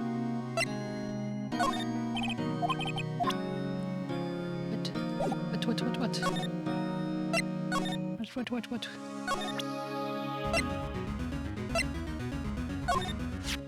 Oh, so this is the letter. It does seem that Yogi was following this letter when he killed Hammond. But why kill Robert Hammond? Hammond was a skilled defense attorney, but he defended clients not for their sake, but for his own. Huh? For his own sake? He never trusted his clients, that one. The only thing he trusted was his own ability. But he got his clients found innocent, so why should it matter? Actually, my dear, it's quite different. He won that innocent verdict for no one but himself. Yogi was a free man, but socially he was ruined. Huh? You'll understand soon enough. Wait, what is it? This letter. I've seen this handwriting somewhere before, a long time ago. Whose handwriting was this? Do you have any idea who wrote this? Was it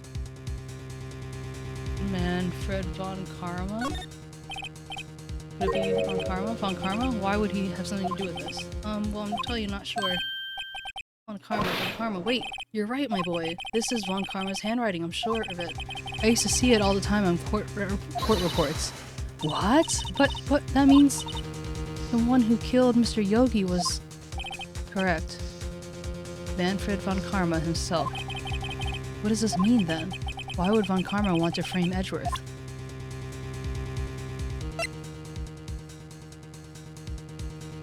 Because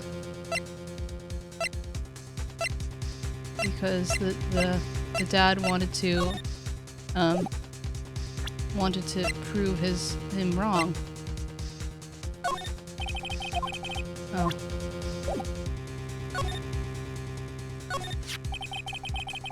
If it truly was Von Karma who wrote this letter, then he would know that Miles Edgeworth had accidentally killed his own father. He'll say as much tomorrow in court, I should think. He'll press the point until the court finds Miles Edgeworth guilty. Oh no. Well, how could Von Karma know about Edgeworth's past like that? Even Edgeworth thought it was a nightmare. That I do not know. Yet I do know that Von Karma is both persistent and a perfectionist. He may be seeking to satisfy a grudge against Gregory Edgeworth by hurting his son. What do you mean? It was 15 years ago. Von Karma met Gregory Edgeworth in court, and Von Karma did win. But he didn't make it through the trial and scarred. What happened in the trial between Edgeworth's dad and Von Karma? Von Karma got the guilty verdict that he wanted. He won the trial, but Gregory Edgeworth accused Von Karma of falsifying faulty evidence. And though he lost the trial, Edgeworth's accusation stood. Faulty evidence. It was the only penalty Von Karma has ever received in his career as a prosecutor. Gregory Edgeworth dealt a blow to his perfect trial record. Wow. It must have been quite a shock for Von Karma. He took a vacation for several months after that, you see. A vacation? Yes, an unusual event for the man. That was the first and last vacation he's taken in many years of prosecuting. Really? He doesn't take vacation. Go to the sea or to the mountains. Don't tell me he's never been to Europe. You have strange ideas of vacations, Maya. In any case, that was the only time he took a vacation from work.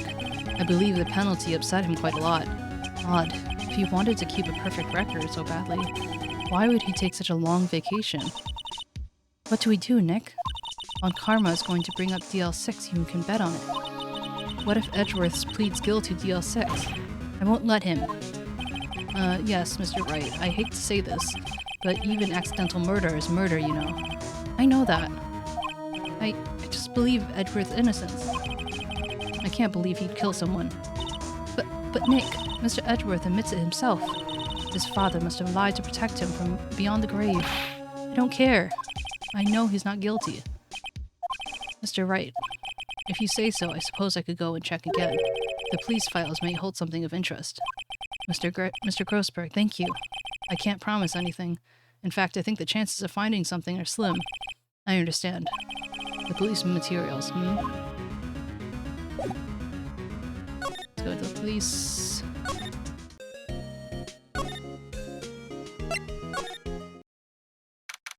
Anyone here? There's hardly anyone here. Everyone must be out looking for the old guy, Yogi. Ah, it's you. I don't think Gumshoe will be coming back today. He's staying out late looking for someone. Sounds like Detective Gumshoe is pounding the pavement for real. We were wondering if you could check out the records room again. Well, now I can't have just anyone wandering around in there. But I guess Mr. Von Karma is in there now anyway. You can go in as long as he's in there. Von Karma? Uh-oh. Yes, he just arrived, actually. Von Karma's in the records room. Nick, let's hurry.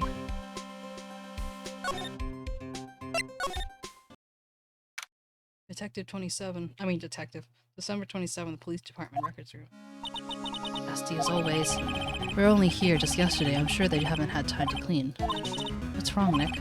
Nothing. I was just noticing that he isn't here. Von Karma.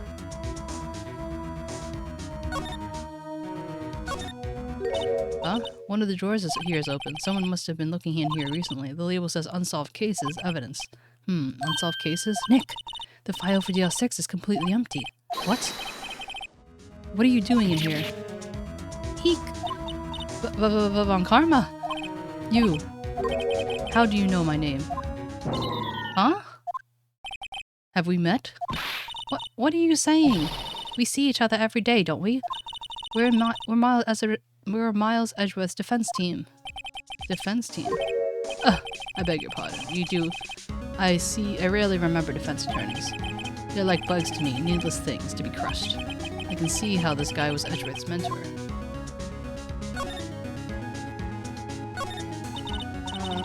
Mr. Edgeworth is your student, right? A romanticist who still can't be shed the veneer of amateurism, just like his father, always second-rate. Mr. Von Karma, you have an axe to grind Mr. Gregory Edgeworth, didn't you? Me? A grudge against a mere defense attorney. Why? Because he dealt a blow to your otherwise perfect trial record? So you did. But what I don't get is, why did you take his son under your wing afterwards? The son of your most bitter rival. That, my dear attorney, is none of your business. Tomorrow will be the last day of this trial. It's been a while to last this long. Still, you will lose in the end. Miles Edgeworth will admit his own guilt. His own guilt of 15 years ago, you mean?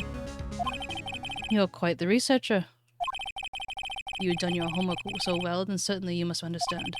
You must know that Miles Edgeworth will tell the court tomorrow. You're right. So Von Karma is going to bring up DL6 in the court tomorrow.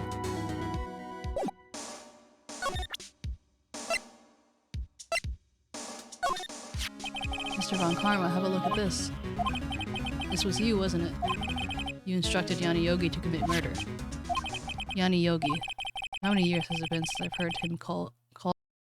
He's a fool. I told him to burn it after he read it.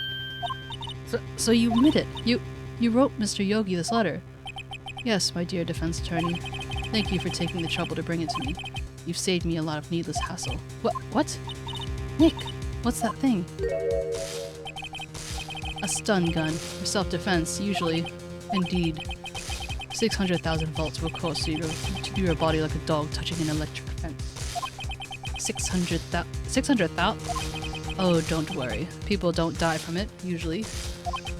Now give me the letter. No! No! Whoa, what are you... Nick, run! Maya! Out of my way.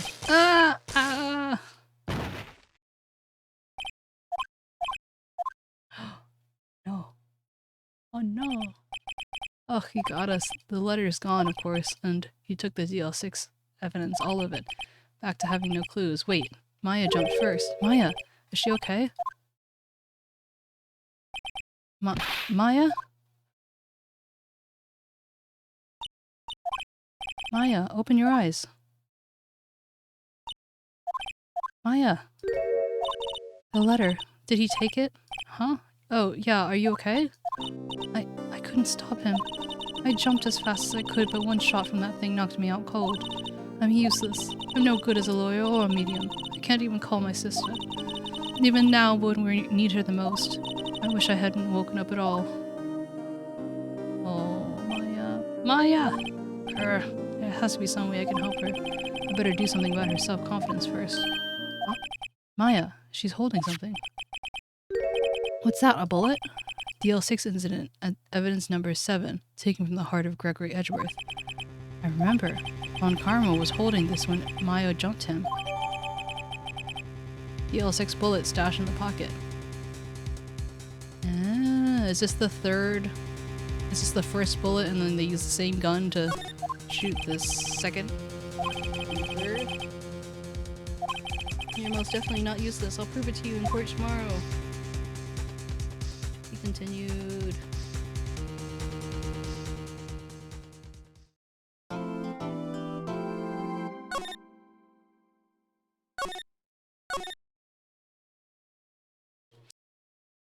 Back to the... Hold on. I'm gonna...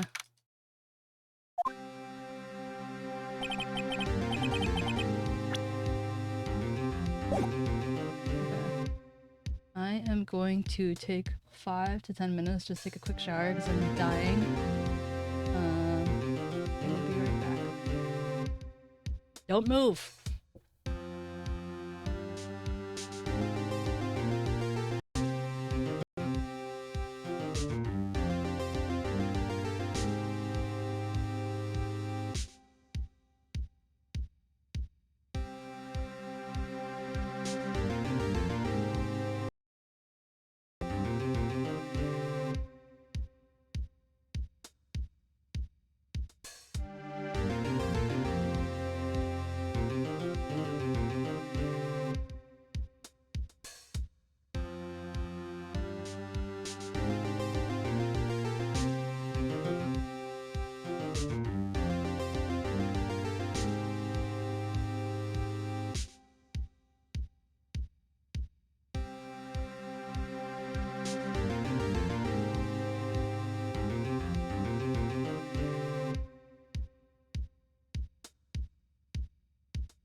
returned.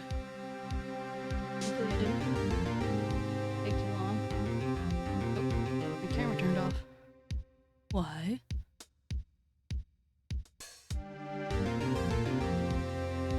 I didn't know. Hey Demi, did you just get in? Good to see you. Come on in, come on in. Would you like a recap of what's been happening? I can't remember how much you've kept up with this particular case.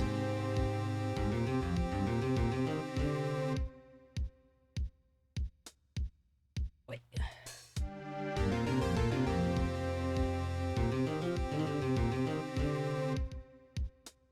Oof.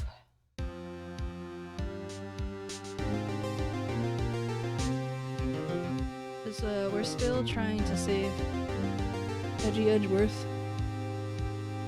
and now the killer has been found out to be the caretaker of the boat rental place that has horrible memory and is a parrot.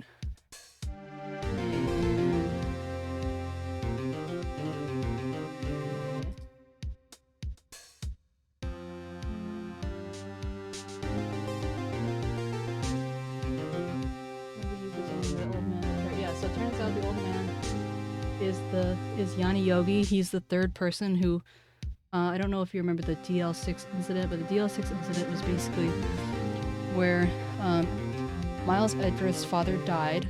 It was him, Miles, and a bailiff named 𝗟𝗶𝗀𝘀, who they're stuck in. There was an earthquake, and they're caught in an elevator for 5 hours, and then they all suffered from oxygen deprivation, and his father died, and then they went to court, and he was found innocent due to lack of evidence.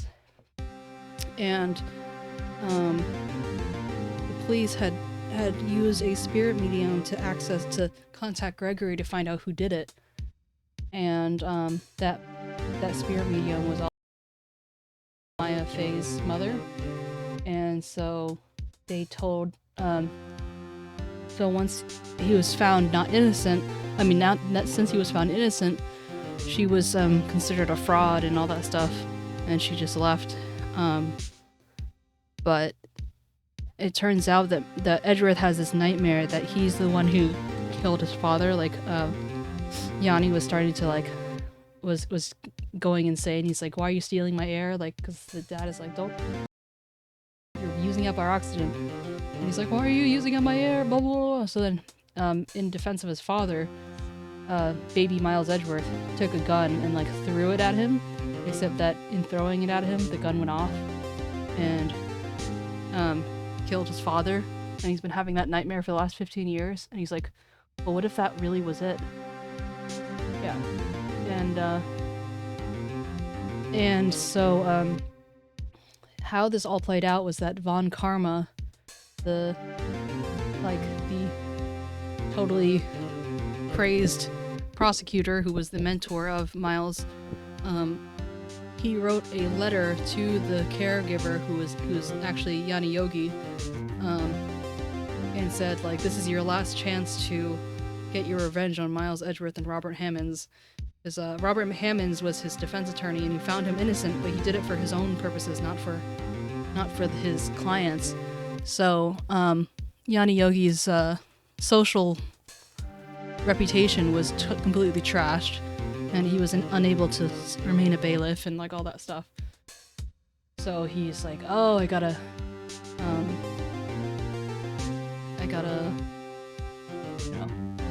get revenge." And the statute of limitations for the DL6 incident is about to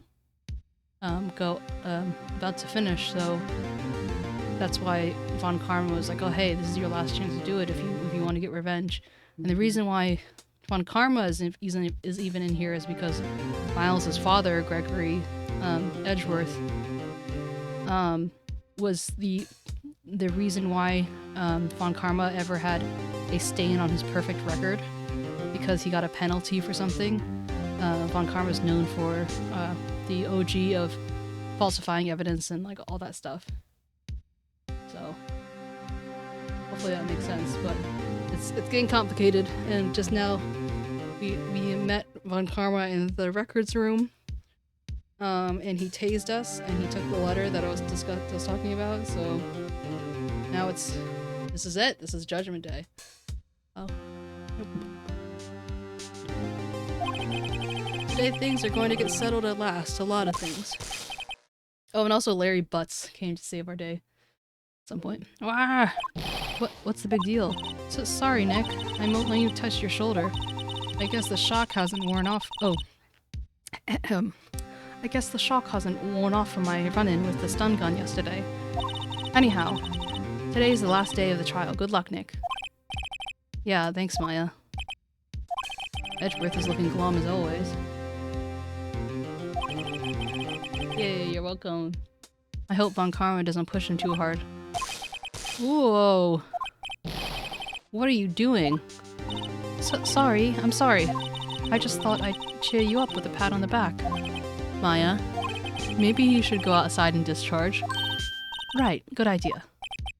Try not to electrocute anyone on your way out. Whoa, yeah, pal.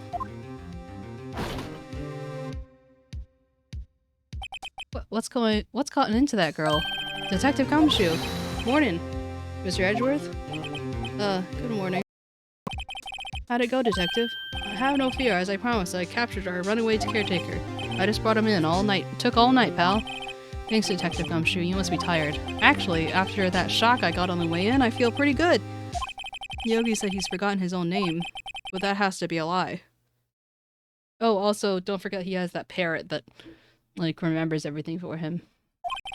Why would he want revenge on Edgeworth if he couldn't remember his past? He does remember, and I'm going to prove it. December 28th, 10 a.m., District Court, Courtroom number 3. Court is now in session for the trial of Miles Edgeworth. Defense is ready, Your Honor. Okay, the prosecution is ready. Right, very well then. We have the final day of our proceedings in this trial. Oh, also something you missed is that Von Karma, is often, like, bossing the judge around. He's like, you know, like, court adjourned. He's like, well, that's my line, actually.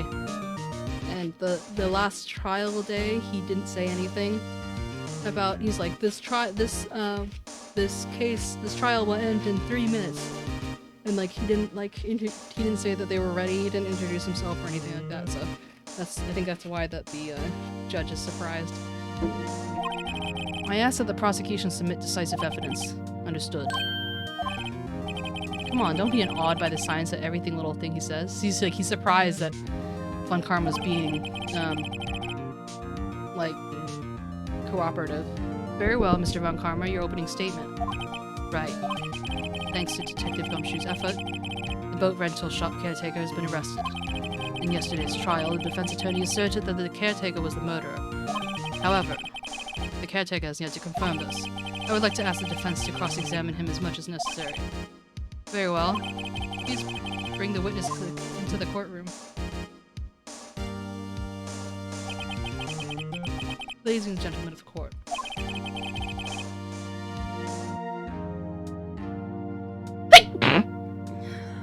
I believe you all remember our witness.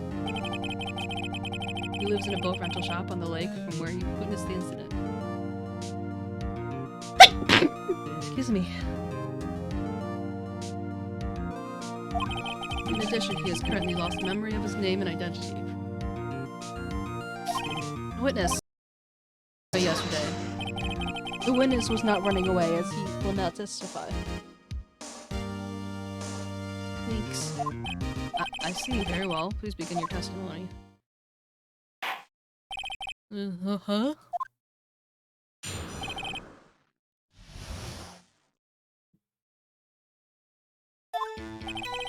I'm really sorry about leaving yesterday like I did. I wasn't running away or nothing. I just went to buy some food for Polly, see? I figured I got nothing to do with this incident anyhow. I meant I need to get one of those motivation things, right? And I don't got one. Oh, motive things. So my testimony yesterday stands as is.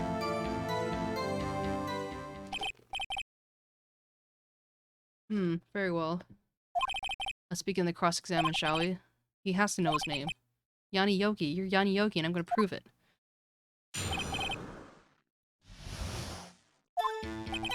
I'm really sorry about just leaving yesterday like I did. Are you sorry? Are you really? I'd like to call what you did running away and not just leaving. You heard Larry's testimony and realized you were in danger. Objection!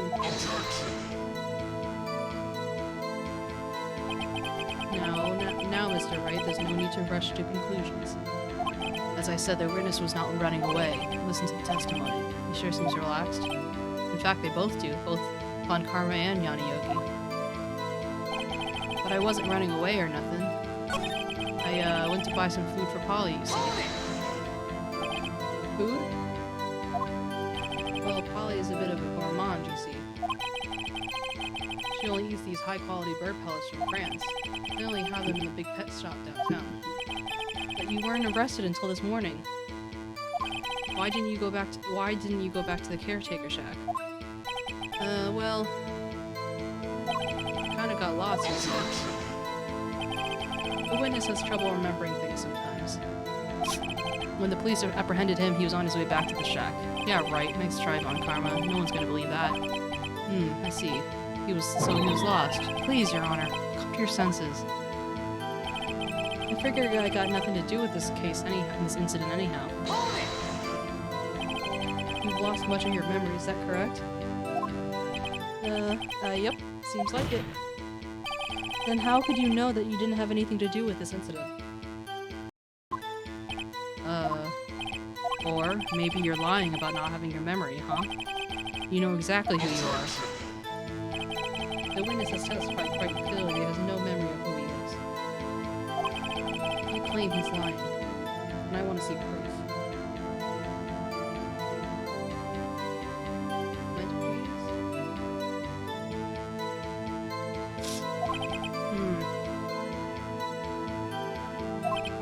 How am I supposed to prove what's going on in this old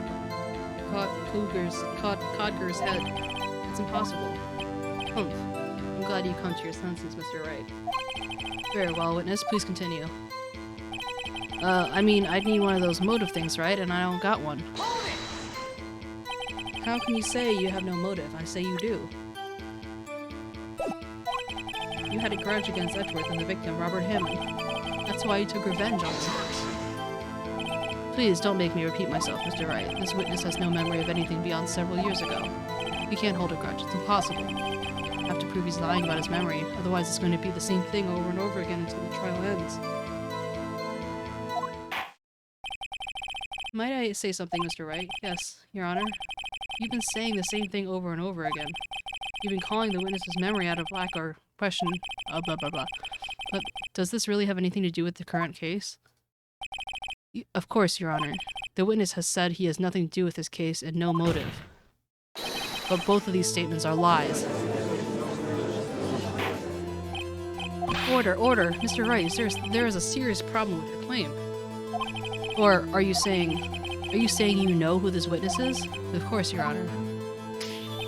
Oh, now this is interesting. I would like to know myself, so who is he? Don't play dumb, 𝗟𝗏. Mr. Wright, please tell us this witness's name. His name is 𝗟𝗶𝗀𝘀, a former court plaintiff. That Yogi? That name seems familiar. Oh, 𝗟𝗶𝗀𝘀 from DL6 incident. Figures the judge would have heard of it. It was such a famous case. Oh, whoops, Daisy.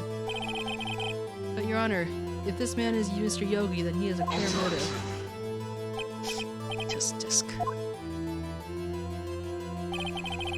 Jumping to conclusions again, Mr. Wright.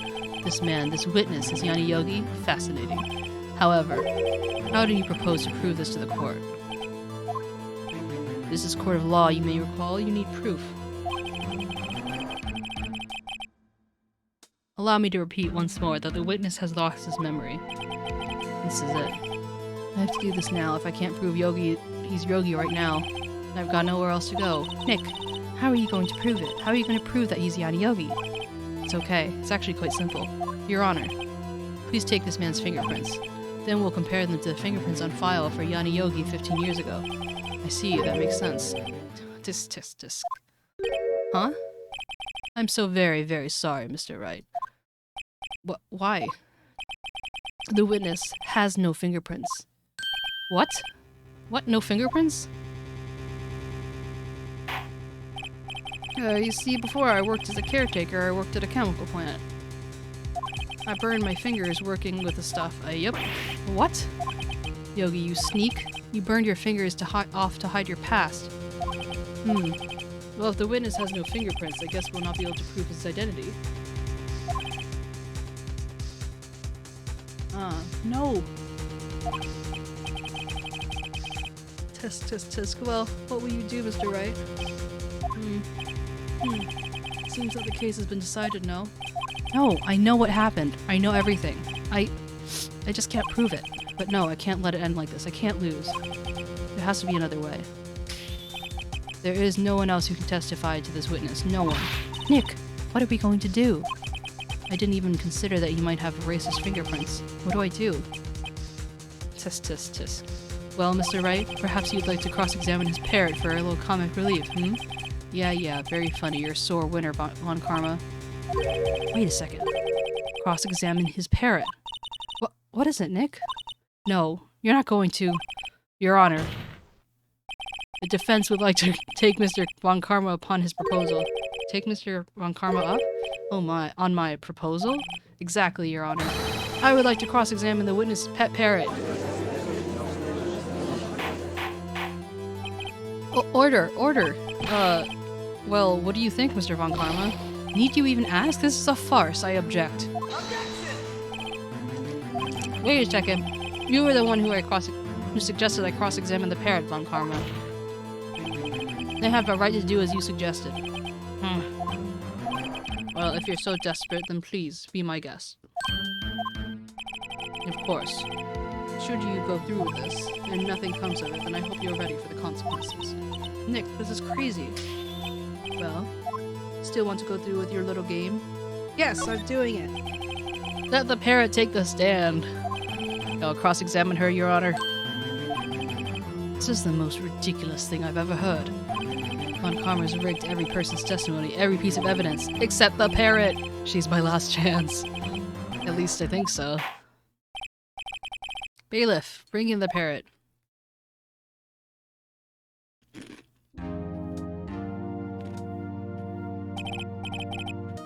That's quite a bird. Please tell us your name. Name! The witness is ignoring me. It must hurt to be ignored by a bird. Very well, witness. Who is your owner? Please testify.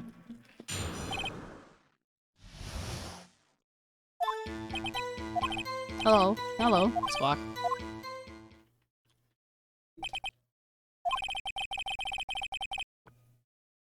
Certainly the most concise testimony we've had so far.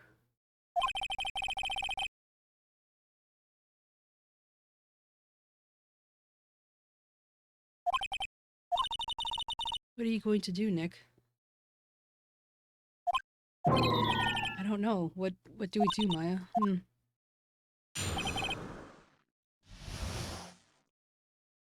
Oh, hello, Squawk.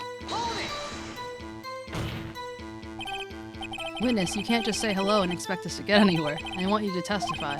Maya, you talk to her. Right, what do I say?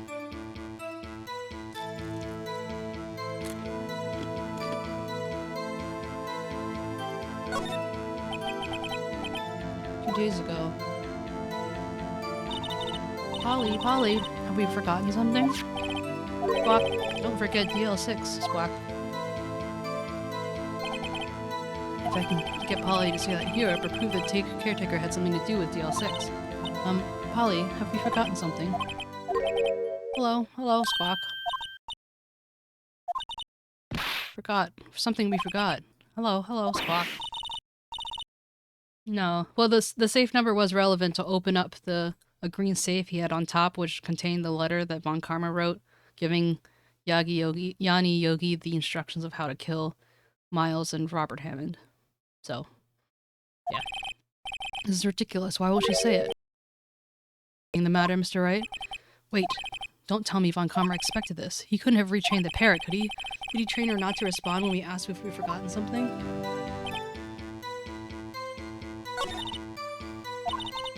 Well, I guess we showed the judge that her own owner is Yagi Yogi. Hello, Squawk. Witness, you can't just... Wait. What's your name? Get her to say her name. Polly, what's your name? Polly? Wow. Mr. Wright, I think we've established that the parrot's name is Polly. Is there anything else you have to do to...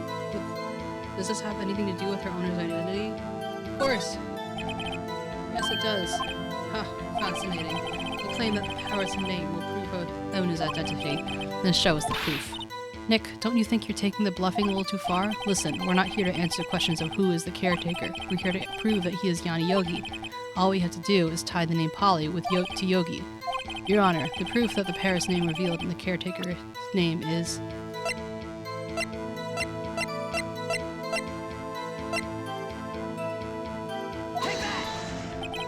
the DL6 case file? It's quite a large file you have there. Which page is this proof on? Show us to stop wasting your time. Mr. Wright, please show us the page. Where is it? This information connected to this parrot's name.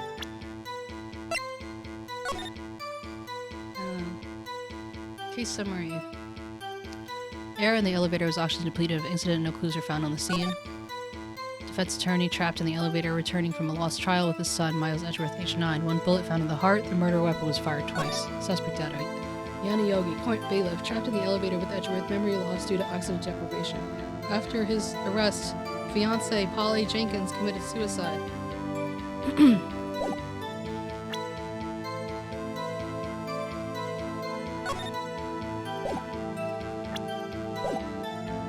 Suspect data. It's on the suspect data page. This page has all the information about Yanni Yogi. Right after he was arrested, his fiancée committed suicide, see? I see it does say that, yes. What is his fiancée's name? Polly Jenkins. Polly! Exactly, Your Honor. He wanted to remember the name of his fiancée who committed suicide. That's why he named his parrot after her. I see. I guess that is possible. But a mere coincidence, that's all. My granddaughter was named... my granddaughter's name was Phoenix or something like that. I missed it by accident. Why, Mr. Phoenix Wright? Does that make you my granddaughter's fiancé? She's only 7 years old. Indeed. Alone, it seems a little weak for evidence for a murder trial. We would need something something other corroborating evidence. Where am I going to find that? Nick, we're getting close. One more. If we can get one more piece of evidence. Right, but what? Very well, witness. You may continue.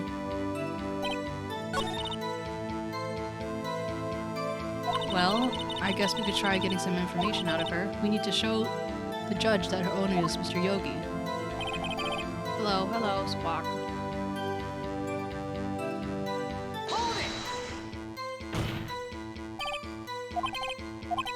Oh yes, you talked to her, right. What do I say? What's the safe number? Huh? The safe? Why? Let's just try and get her to say something or anything, okay? Polly, what's the name of the safe to the shack? 1228. 1228. Hi, what a reckless parrot. Why, Mr. Wright, you're not claiming this number has something to do with the caretaker. Actually, it does.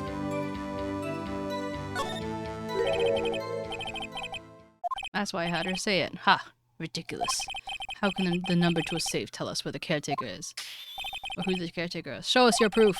What could this possibly link to the number of the caretaker's true identity? DL6. Take that!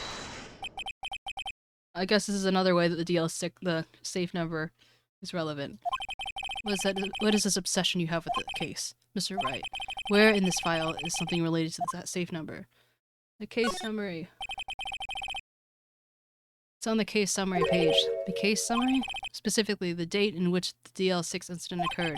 The date of the incident, December 28th. Well, that's today's date, 15 years ago. And the number on that safe is 1228.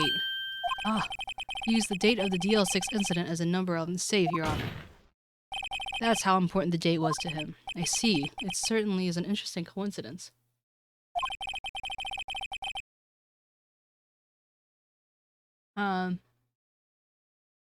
People often do set their secret numbers to dates. Bah, this is not tangible proof. I set my ATM card to 0001 because I'm a number 1. It has nothing to do with a date. That's enough. I think we've reached a conclusion here. This is a mere coincidence, that is all. True, it's a possibility. However, 2 coincidences at the same time seems more like a pattern to me. What are you saying? Summon the caretaker of the boat shop. Immediately. Witness, tell us your name. Wait, this witness, he doesn't remember. No, it's okay. Oh! I've accomplished what I wanted to do. I'm done. Nick, he looks totally different. This is the real Yogi, I think. Finally. He's been acting feeble to hide his true identity. Acting for 15 years. Wow. But, let me ask you again. Please state your name for the court. My name is 𝗟𝗶H𝗀𝘀. 15 years ago, I served as a bailiff in this very court.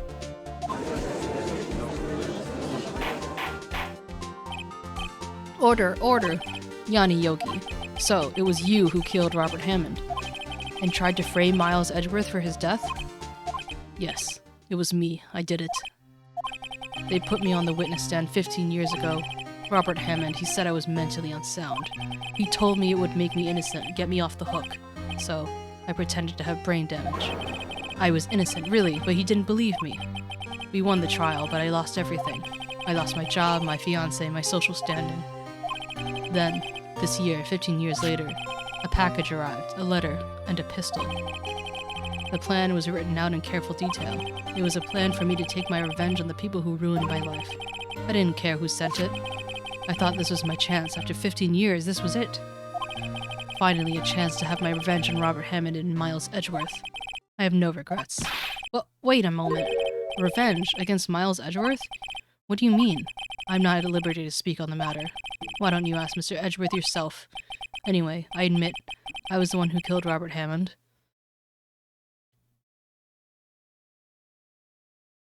𝗟𝗏, where is Mr. Yogi? Under arrest, Your Honor. I saw no room for error in his confession. Then, the defendant, Miles Edgeworth, is innocent, in this case at least. Very well.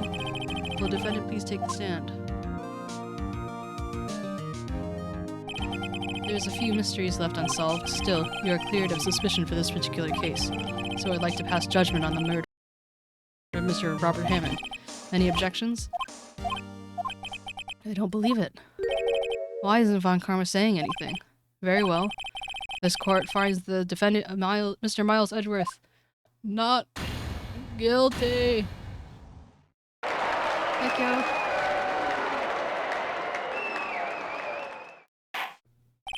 That is all. The court is adjourned. Objection! Did someone just say objection? It wasn't Von Karma. Wait, but that means no. Edgeworth? Your Honor, I object to your judgment. What do you mean? I am not innocent at all. As we've heard, 𝗟𝗶H𝗀𝘀 killed Robert Hammond in revenge. But revenge for what? Nick! Edgeworth is trying to confess. He's going to say he's guilty.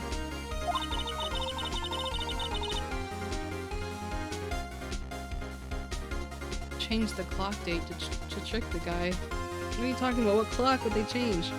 This isn't the first trial. I mean, the first case that we were on. He's going to tell them he was the murderer in the DLC. He's going to tell them that he killed his own dad. Uh-oh. What should I do? What should I do?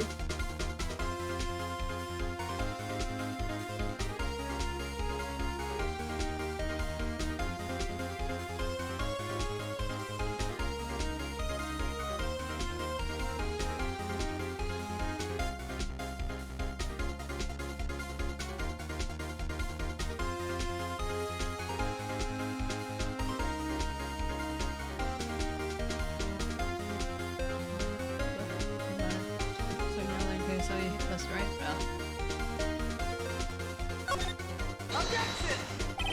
The judgment has already been passed. I object to Edgeworth's outburst. Didn't something like this happen yesterday, too? I believe a certain witness raised an objection after his guilty verdict was passed. That would be Larry. You must hear this new statement. You must hear Miles Edgeworth. He's right. You have a duty to hear Mr. Edgeworth out.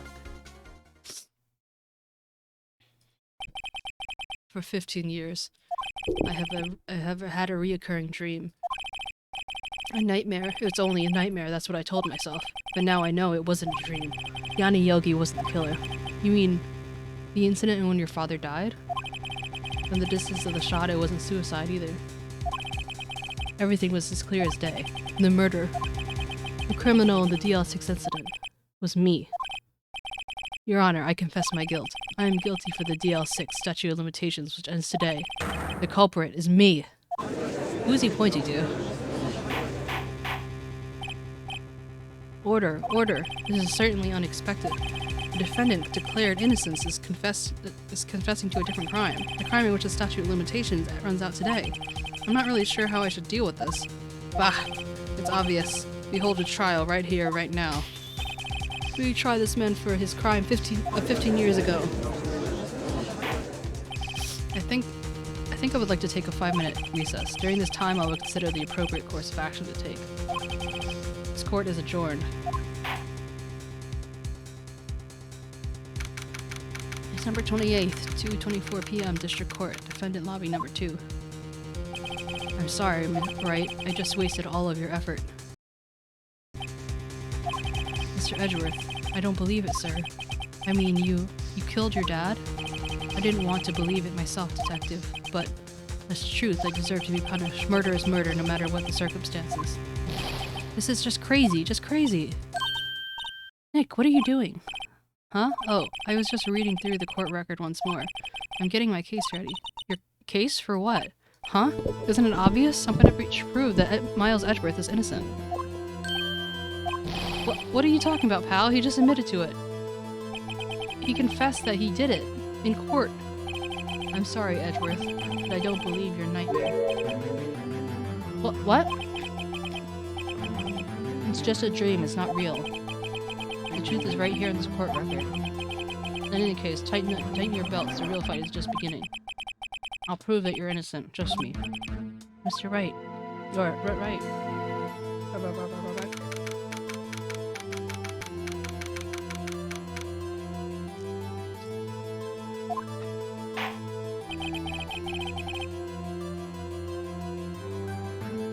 Now then, I would like to resume our trial. Judge, Miles Edgeworth has admitted his own guilt. He has confessed to his crime. Let us begin by hearing his testimony. Though pointless, let the defense do their cross-examining. The statute of limitations on the DL6 incident runs out today. Although it's unconventional for me, I'd like to run through this one by the book. I apologize for my accents going all over the place. I see. Does the defense have any objections?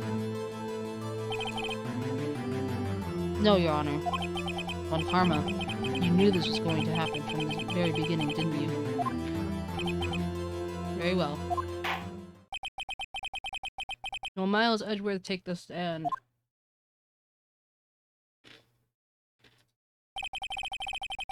Will the witness please state his name and profession? Miles Edgeworth. I am a prosecuting attorney. Mr. Edgeworth. 15 years ago, you mistakenly killed your father, Gregory Edgeworth. Is this correct? It is correct. Then testify about this matter to the court. When Edgeworth was telling me about his dream yesterday, I noticed something. One detail didn't quite fit. That would be the key, but if only I can get it to work. Please, please.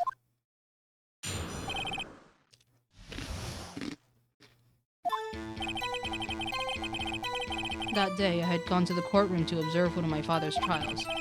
As we went to leave, an earthquake struck, trapping us in the elevator. My father and Mr. Yogi lost their composure and began to argue. Just then, something heavy fell at my feet. I picked it up and threw it at Mr. Yogi. I wanted them to stop fighting. A moment later, there was a single gunshot, and then a scream. It was a terrible scream. I remember it to this day. That is all.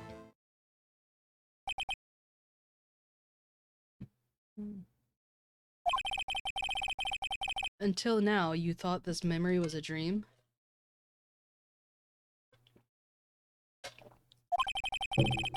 We were stuck in that elevator for 5 hours. The oxygen in the elevator ran out and I lost my memory of the events. Ah, the same claim Mr. Yogi has made. Very well. Mr. Wright, your cross-examination, please. Yes, Your Honor.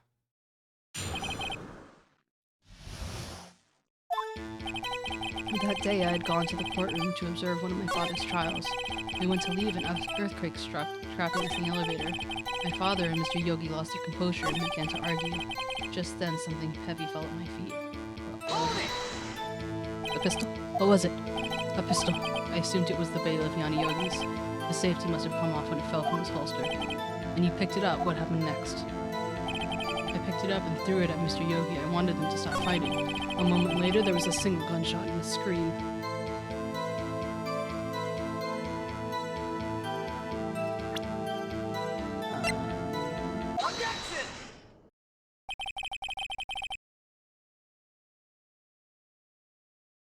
Are you sure you only heard one gunshot?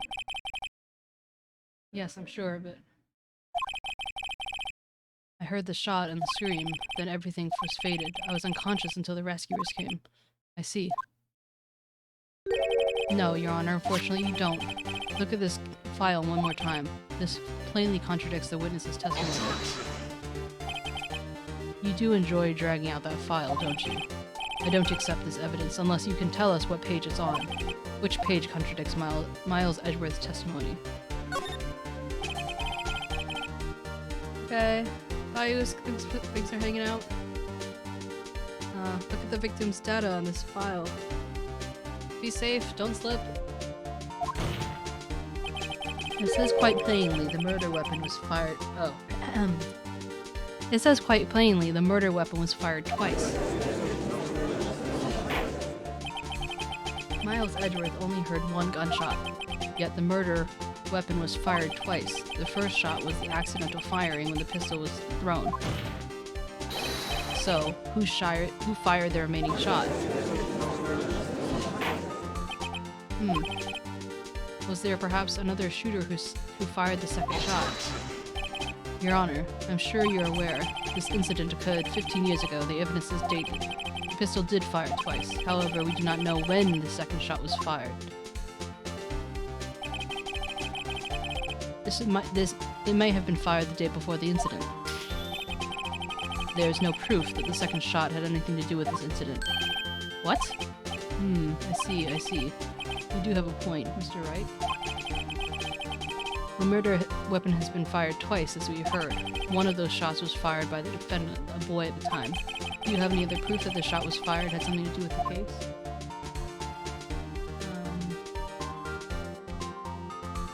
Yes.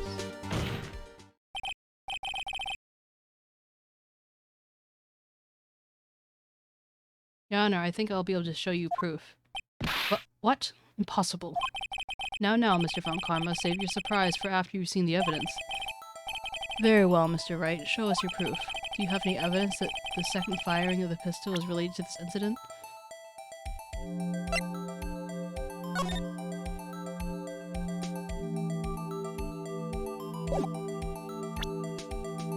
Take that! Look at this photograph. This is a photograph of the scene of the crime 15 years ago. I can see that the victim is lying there as Gregory Edgeworth. This proves the murder weapon was fired twice at the same time of the incident. This photo proves it. So, let me get this straight. The photo proves 2 shots were fired? Where? Your Honor, please, get a clue. Show the contradiction. Take that! As it should be obvious, the contradiction is here. A bullet hole in the door. Your Honor, Gregory Edgeworth was killed by a shot from the pistol, yet there is also a bullet hole in the elevator door. We also know that the murderer weapon was fired twice, thus, someone other than Edgeworth fired that second shot. Order! Order! Mr. Wright, what are you driving at? It's simple, Your Honor. At the time of the incident, 2 shots were fired. One went into Gregory Edgeworth's heart. The other hit the elevator door.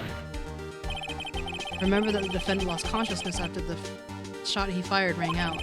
In conclusion, you must agree that the second shot was fired by someone else. But, Mr. Wright, but who could that someone else be? The murderer, of course.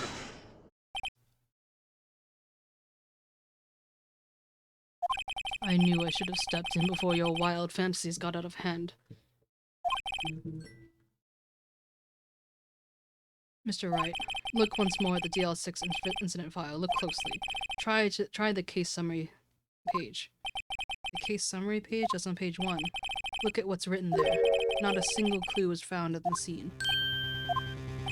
If the pistol had been indeed fired 2 times, then the other bullet would have been discovered on the scene. He does have a point.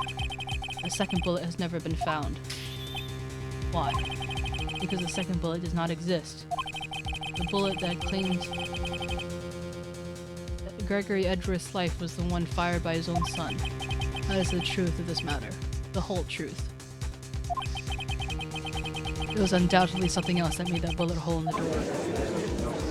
Other than a bullet? Order! I will have order.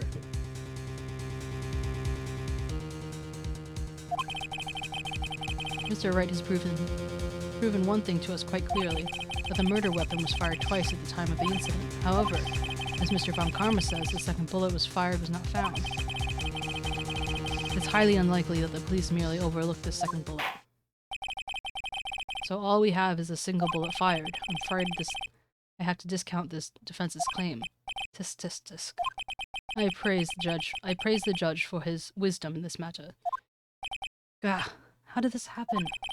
I don't believe that the second bullet didn't exist. Was I wrong? Have I been wrong about this whole incident?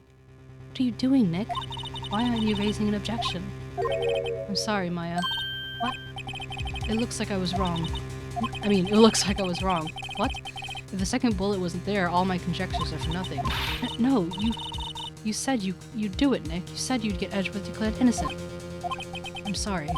It's just, when I saw the photograph, I thought 2 shots had been fired. I was so certain of it. I thought I'd won. I thought there was another person, someone else who'd fired the killing shot. But now, I was wrong to think it could be that simple. This case has stood unsolved for 15 years. Nick. Well, it seems like we have finally cleared up this incident. Only 1 bullet was found at the scene of the crime. That shot was fired by Miles Edgeworth. Precisely. I would like to ask one thing of Miles before passing my verdict. Have you been paying attention to the trial so far? Yes, Your Honor. Do you have any objections? No. No, I do not. So you killed your father even though it was not your intention? Yes, I did. Oh no, he's going to accept the guilt. The statute of limitations on the murder of Gregory Edgeworth runs out today. Therefore, I must pronounce the verdict on the defendant today, right here. Right now. Indeed. Does anyone have any objections? I've been here before. It's just like my first day in court. There's so many things I know I should be saying, but my mind's gone blank. I can't find the words. Mr. Wright?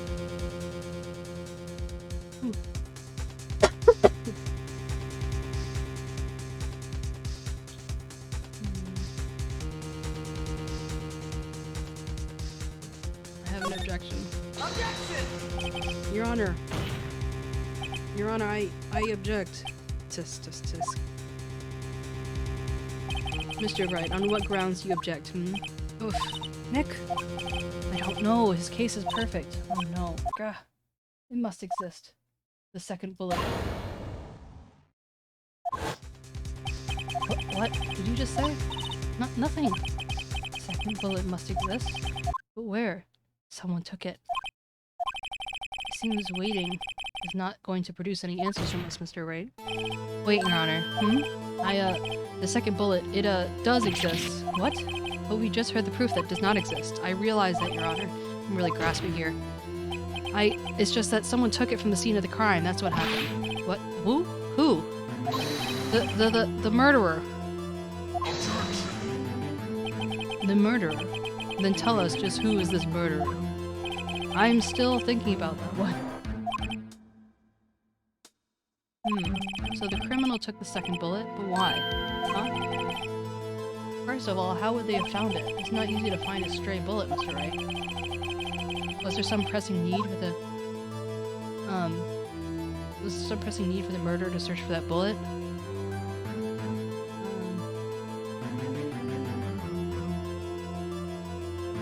The murderer did it.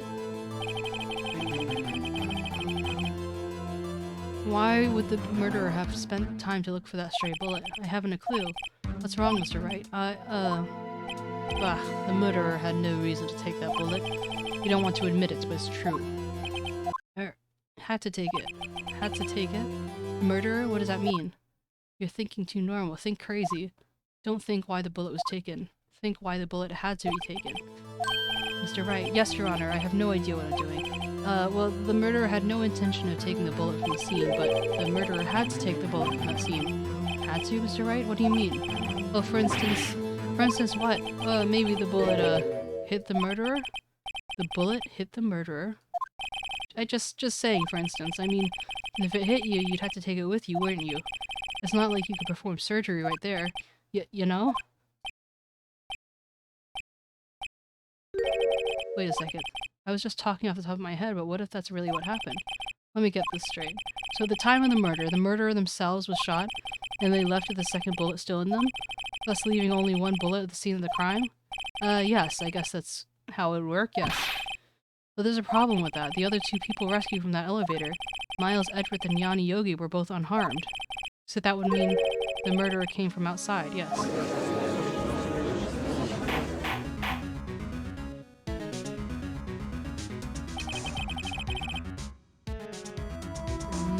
Two men fighting inside the elevator. Trying to stop them, the boy picks up a pistol at his feet and throws it. The pistol discharges and the bullet goes through the elevator door and hits the murderer outside. The boy loses consciousness. And then the murderer opens the elevator door and sees the men inside. Mr. Wright, you're truly the most unpredictable defense attorney I've known. I can tell you're grasping, yet I can't deny the possibility of what you said. What are you saying? Deny it! Deny it! No one involved in the incident was wounded. There was no murderer. No one wounded at the time of the incident. He's right, I can't think of anyone. Hey Nick. I just thought of something. Really crazy. Crazy? Remember what Miss Grossberg said yesterday? Gregory Edgeworth dealt a blow to his perfect trial career record. Wow. It must have been quite a shock for von Karma. He took a vacation for several months after that, you see. Yes, an unusual event for the man. That was the first and the last vacation he's taken in his many years of prosecuting. What if von Karma didn't take that vacation because he was in shock, but because he was injured? Which would mean... it could only mean one thing. He was the murderer in the DL6 incident. He was the man who shot Gregory Edgeworth. It was von Karma! Oh man. Something wrong, Mr. Edgeworth? You seem dazed. No, Your Honor. Well, you seem to indicate the possibility that the murderer came from outside. Can you give us the name of your suspect? Uh-oh. Should I come out with it and say it now?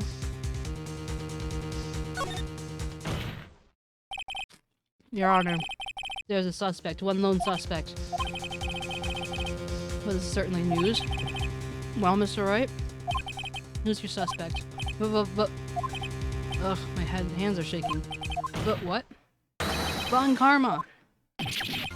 Von Karma?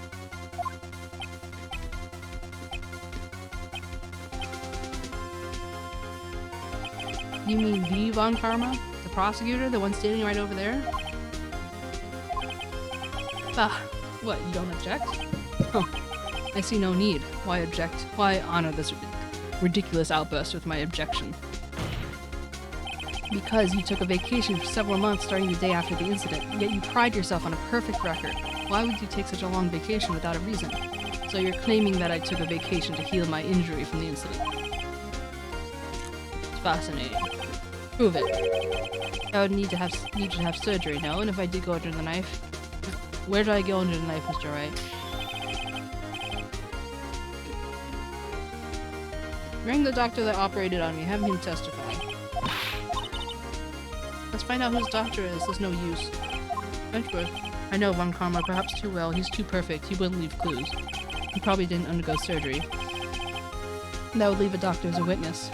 Brr, no one is that perfect. So what, Nick, did Von Karma pull the blood out himself? That's insane. No, he couldn't have. You can't just pull bullets out of yourself. Wait. Does that mean the bullet has to be somewhere? But where? Tisk, tisk, tisk. Well, Mr. Wright, can you produce evidence to prove that I was shot? Yes. Alright, Von Karma, I'll prove it. I'll even use evidence. I know how you like it so much. What? The evidence proves that Von Karma was shot is... Metal detector! Where's that bullet? Von Karma is perfect. He wouldn't risk surgery, leaving an evidence trail. So then I ask, where is that bullet now? Von Karma performed surgery on himself. You don't mean... I do. There's a possibility that the bullet is still inside Von Karma. Is that even possible for all these years?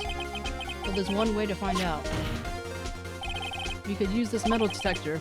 Well, Von Karma, I'm going to run this over you and see what we find. I refuse. You refuse? But refusing just means you acknowledge that the bullet is still inside you?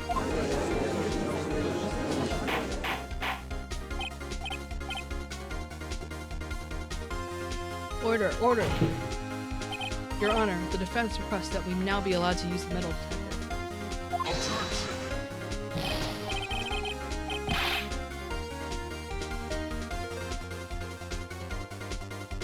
Judge, I call for a suspension of this trial. This is an invasion of privacy.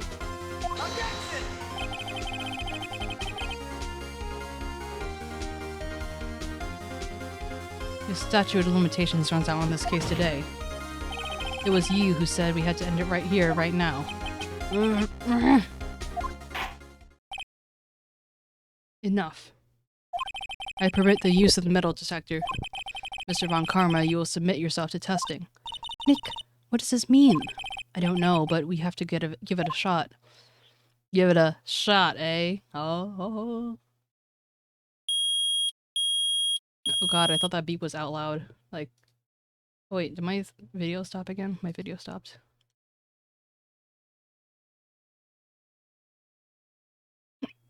Why does it keep stopping?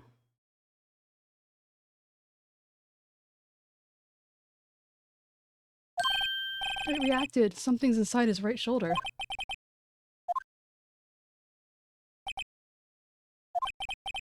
Von Karma? You. It was you. I was afraid this would happen, and so I remained silent. Indeed, there's a bullet in my shoulder. However, it has nothing to do with this incident. What? I was shot in the shoulder long before the DL6 incident. I claim the bullet in my shoulder has no relation to DL6. But Mr. Von Karma, can you prove that? Prove? I have no obligation to prove anything. It's Mr. Wright who must prove something here, not I. Mr. Wright? Well, can you prove it? Can you prove that the bullet in Von Karma's shoulder is from DL6? Of course you can. You don't have any of the DLC's evidence. That's because you took it out of the records room yesterday. With no proof, you cannot convict me of any crime. So sorry, Mr. Wright. No, I'm the one who's sorry, Mr. Von Karma. What? You were close. One day away from freedom. But you see, I have proof. What? Who would have thought you'd dig around your own grave trying to convict Edgeworth? I can link that bullet in your shoulder to the DL6 incident. And here's my final proof.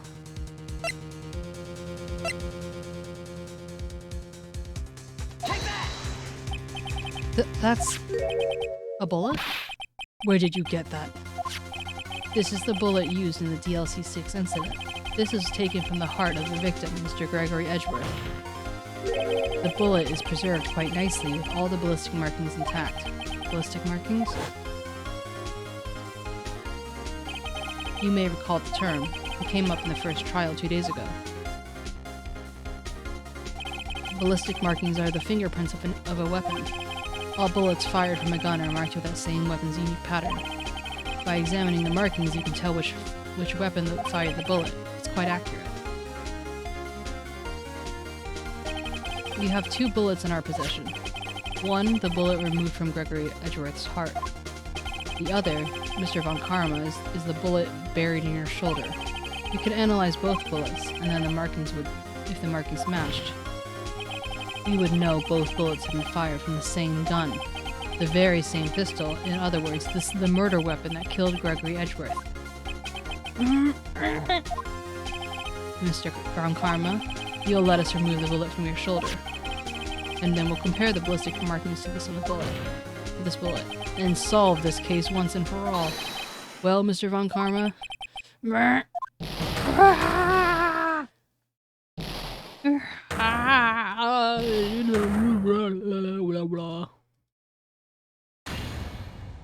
That scream. I've heard that scream before. Wait, I know. Help, I can't breathe. Quiet. I said quiet. You're not making this any easier. Stop breathing my air. I'll stop you. Stop breathing my air. Get away. Get away from my father. Bang.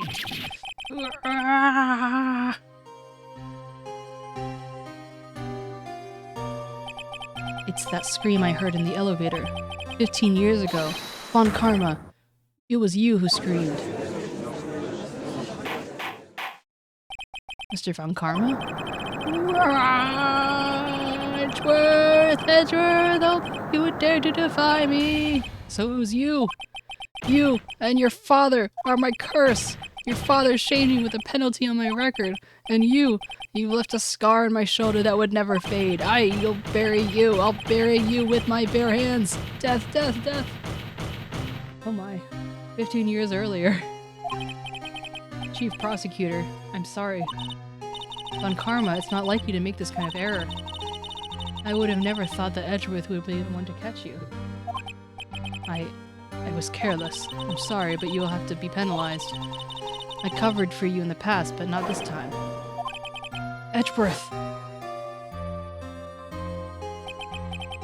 It was a shock like none I'd ever known. Me? Penalized? It took hours for me to regain my composure. Suddenly, I found myself in the darkness. I was in the court records room. I must have wandered in there without thinking where I was going. The room was pitch black. The lights must have gone out. I went onto the hall and felt my way to the elevator. I pressed the button, but nothing happened. And then, there was a noise.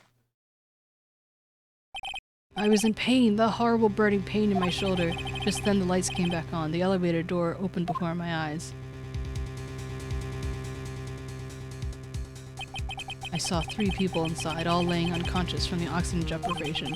Much to my surprise, a pistol lay at my feet. I knew then it was destiny.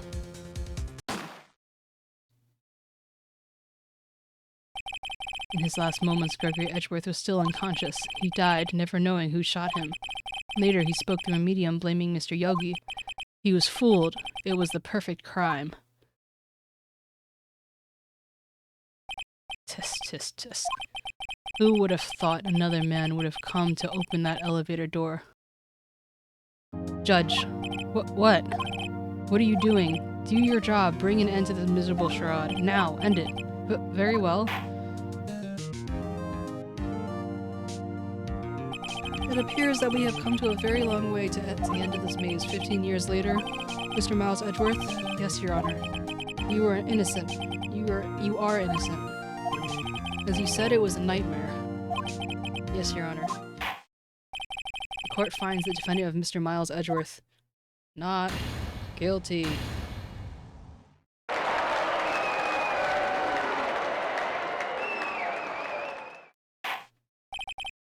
That is all. This court is adjourned.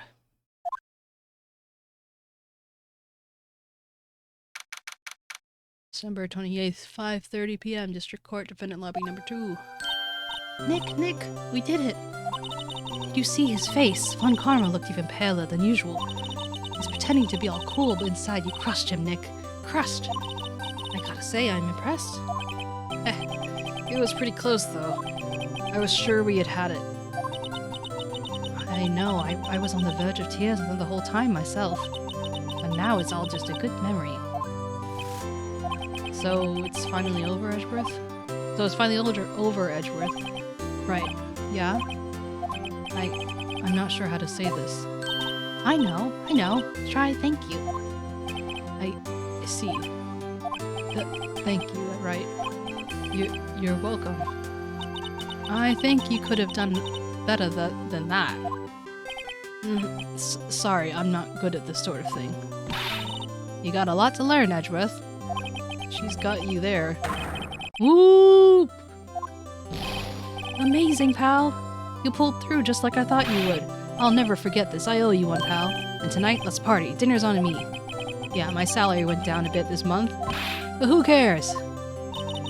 See, Mr. Edgeworth, you should take a lesson from Detective Gumshoe. That's how you say thank you. I see. Woo! I feel foolish. Don't worry. Take it a little at a time. You'll get used to it. It's been 15 years since I've seen Edgeworth this unguarded. Hey, y'all! Lotta! Y'all were great in there. Thank you. Yo, Edgeworth, congrats. Thank y'all very much. I knew you were innocent from the start, of course.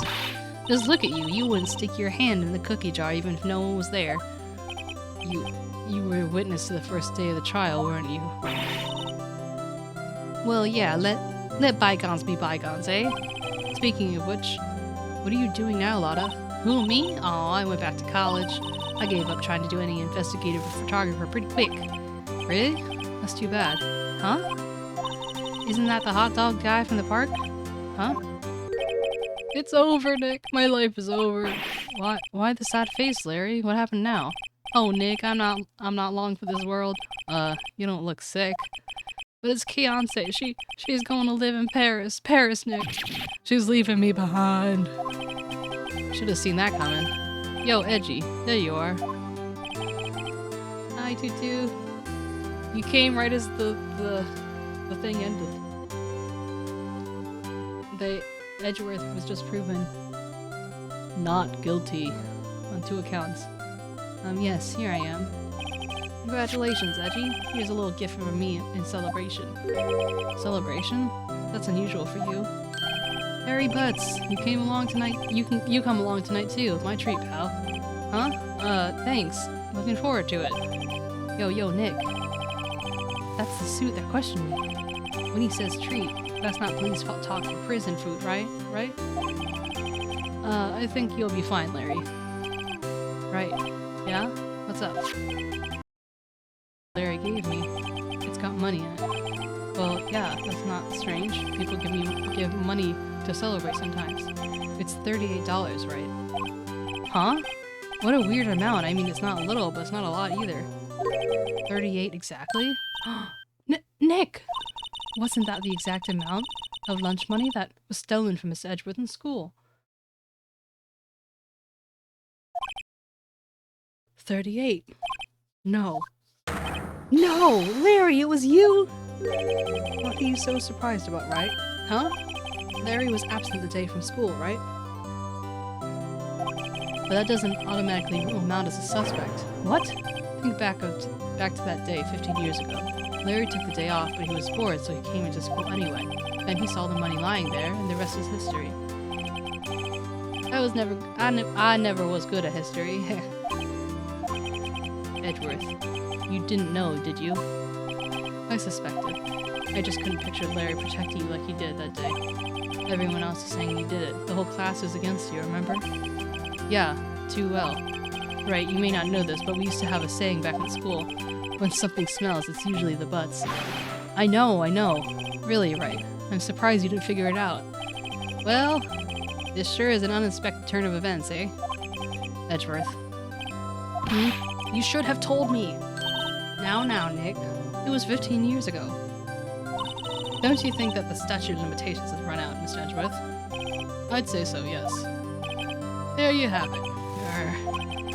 Where does that leave me? I became a defense attorney because of what you two did. Well, you have always been something of an insufferable emotionalist. Yeah, and you get worked up too easily, too. Death! The death sentence for both of you! Man, if only I'd known, I would have become a prosecutor. The same goes for me, only the other way around. For the longest time, I thought I might have killed my own father. I thought I might be a criminal. I became a prosecutor to punish myself. If I had known the truth, I might have become a defense attorney after all. Edgeworth. Want to switch, right? Hey y'all, line up, I'll take a photo. Hey, photo time, let's go. And after that, dinner's on me.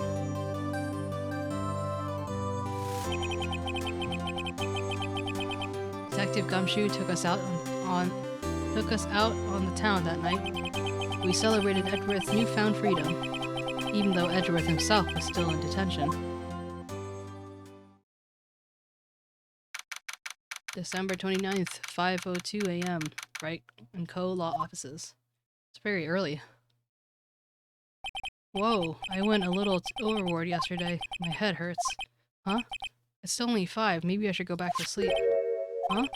What's this? A letter? Good morning, Nick. You were really impressive yesterday.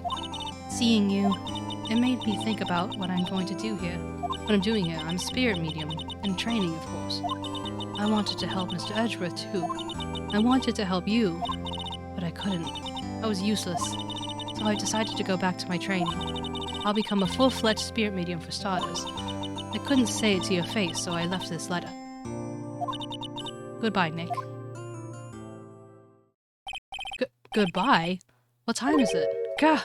It's the first trains from the mountains have already left to the station.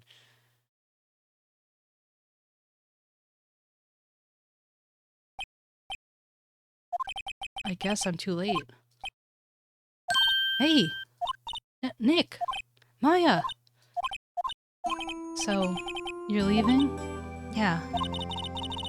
It's hard being a spirit medium who can't talk to spirits. And I think you'll do fine without me, Nick. Be good, okay? Hold it! Oh, wait! What? I never could have saved Edgeworth without your help. Huh? On the last day of the trial, I heard her. I heard Mia's voice. You heard my sister? Yes, only her voice, but still, it was the very end when I thought we lost everything. Well, that's my sister for you. Detective Gumshoe helped, and Mr. Gross and Larry. I'm the only one who couldn't help. I'm useless, Nick. But you were the one who stopped 𝗏𝗏𝗀𝘀, Maya. Huh? I didn't do anything. All I did was wander around in a daze. Sorry, but I have evidence that you helped. Evidence? Show Maya some evidence to cheer her up. Take that! A bullet. 𝗏𝗏𝗀𝘀 was convinced he had taken all the evidence pertaining to DL6, but you were the one who rescued the last piece of evidence but we needed. This was the bullet that put an end to 𝗏𝗏𝗀𝗀, and you were the one who gave it to me. Nick. Thanks, Maya. I couldn't have done it without you. I'll be back soon. Huh? I'm going to complete my training and come back. Okay, I'll be waiting. Of course you will. You can't run that office by yourself. You're hopeless. Oh, I don't know about that. So, this is it. See you soon, Maya.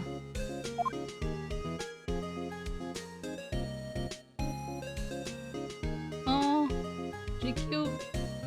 Thanks, Nick. Oh, I feel all fuzzy inside.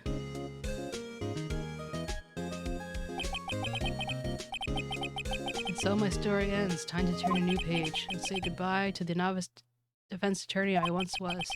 Now a new story begins, with the same old crazy cast of characters.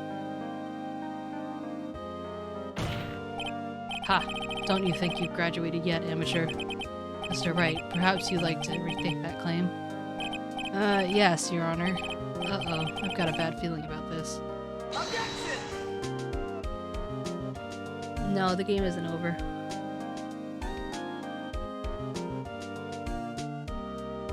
I think this might be the end of the first,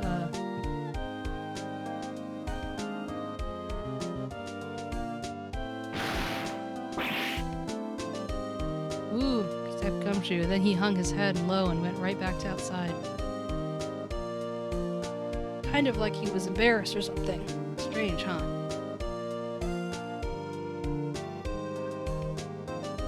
Because I have played the next case. I think it's the beginning of the next game.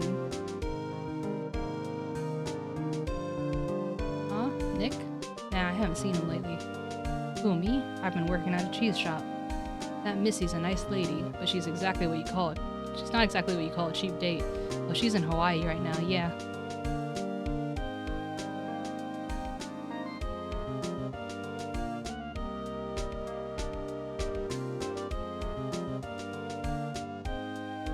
Who? Right? Yeah, I remember him.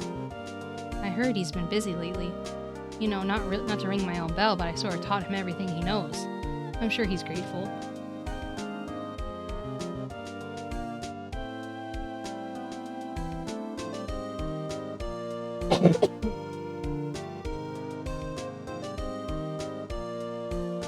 Phoenix, right? Ah, the defense attorney for whom I wrote that affidavit for, yes. Oh, you should know, I've taken over management of the Gatewater Hotel recently. Should you be in the area, please stop by.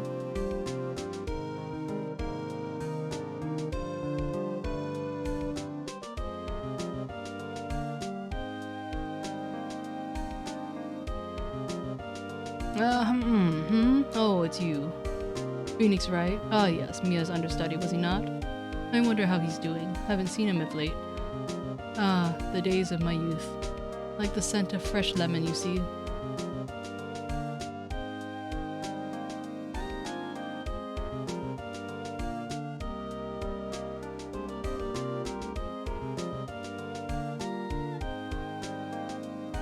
Phoenix, right? Is he an actor? Well, I'm not buying it. You can't buy a star with a name like Phoenix.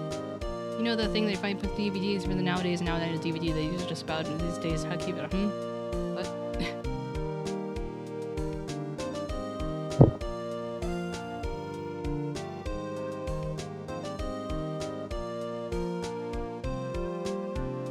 I'm pleased to announce that I owe that Mr. Wright a great deal, and I'm keeping my face out the public eye till the show's over. I wouldn't want to ruin any kid's dream, you know?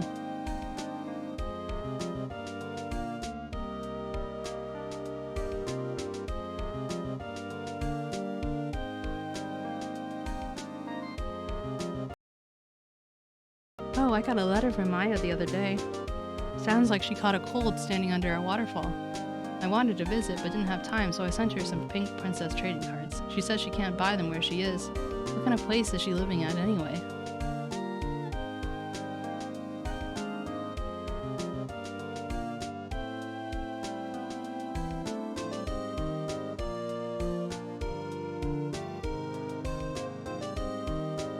Wait, who's that? You want to talk? Let's talk Pink Princess, alright? But, you know, I snuck into the studio the other day and I saw her, the one inside the Pink Princess suit.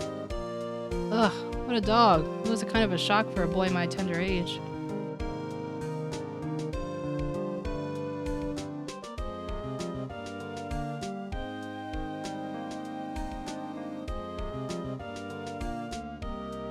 Yeah, I remember, right? That lawyer guy. Huh, me? I'm in training to become a paranormal photographer. You know, that picture I took of everyone? Well, just behind them, there's a ghost. For real? Now that's a talent. I'm gonna be famous.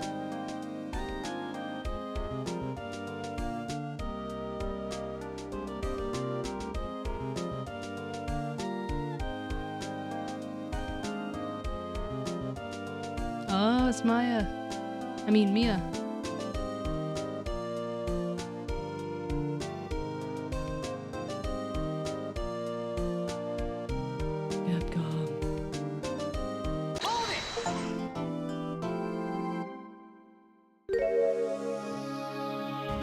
Has been added.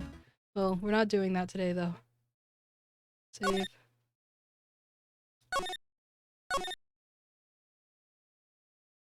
Yeah, but I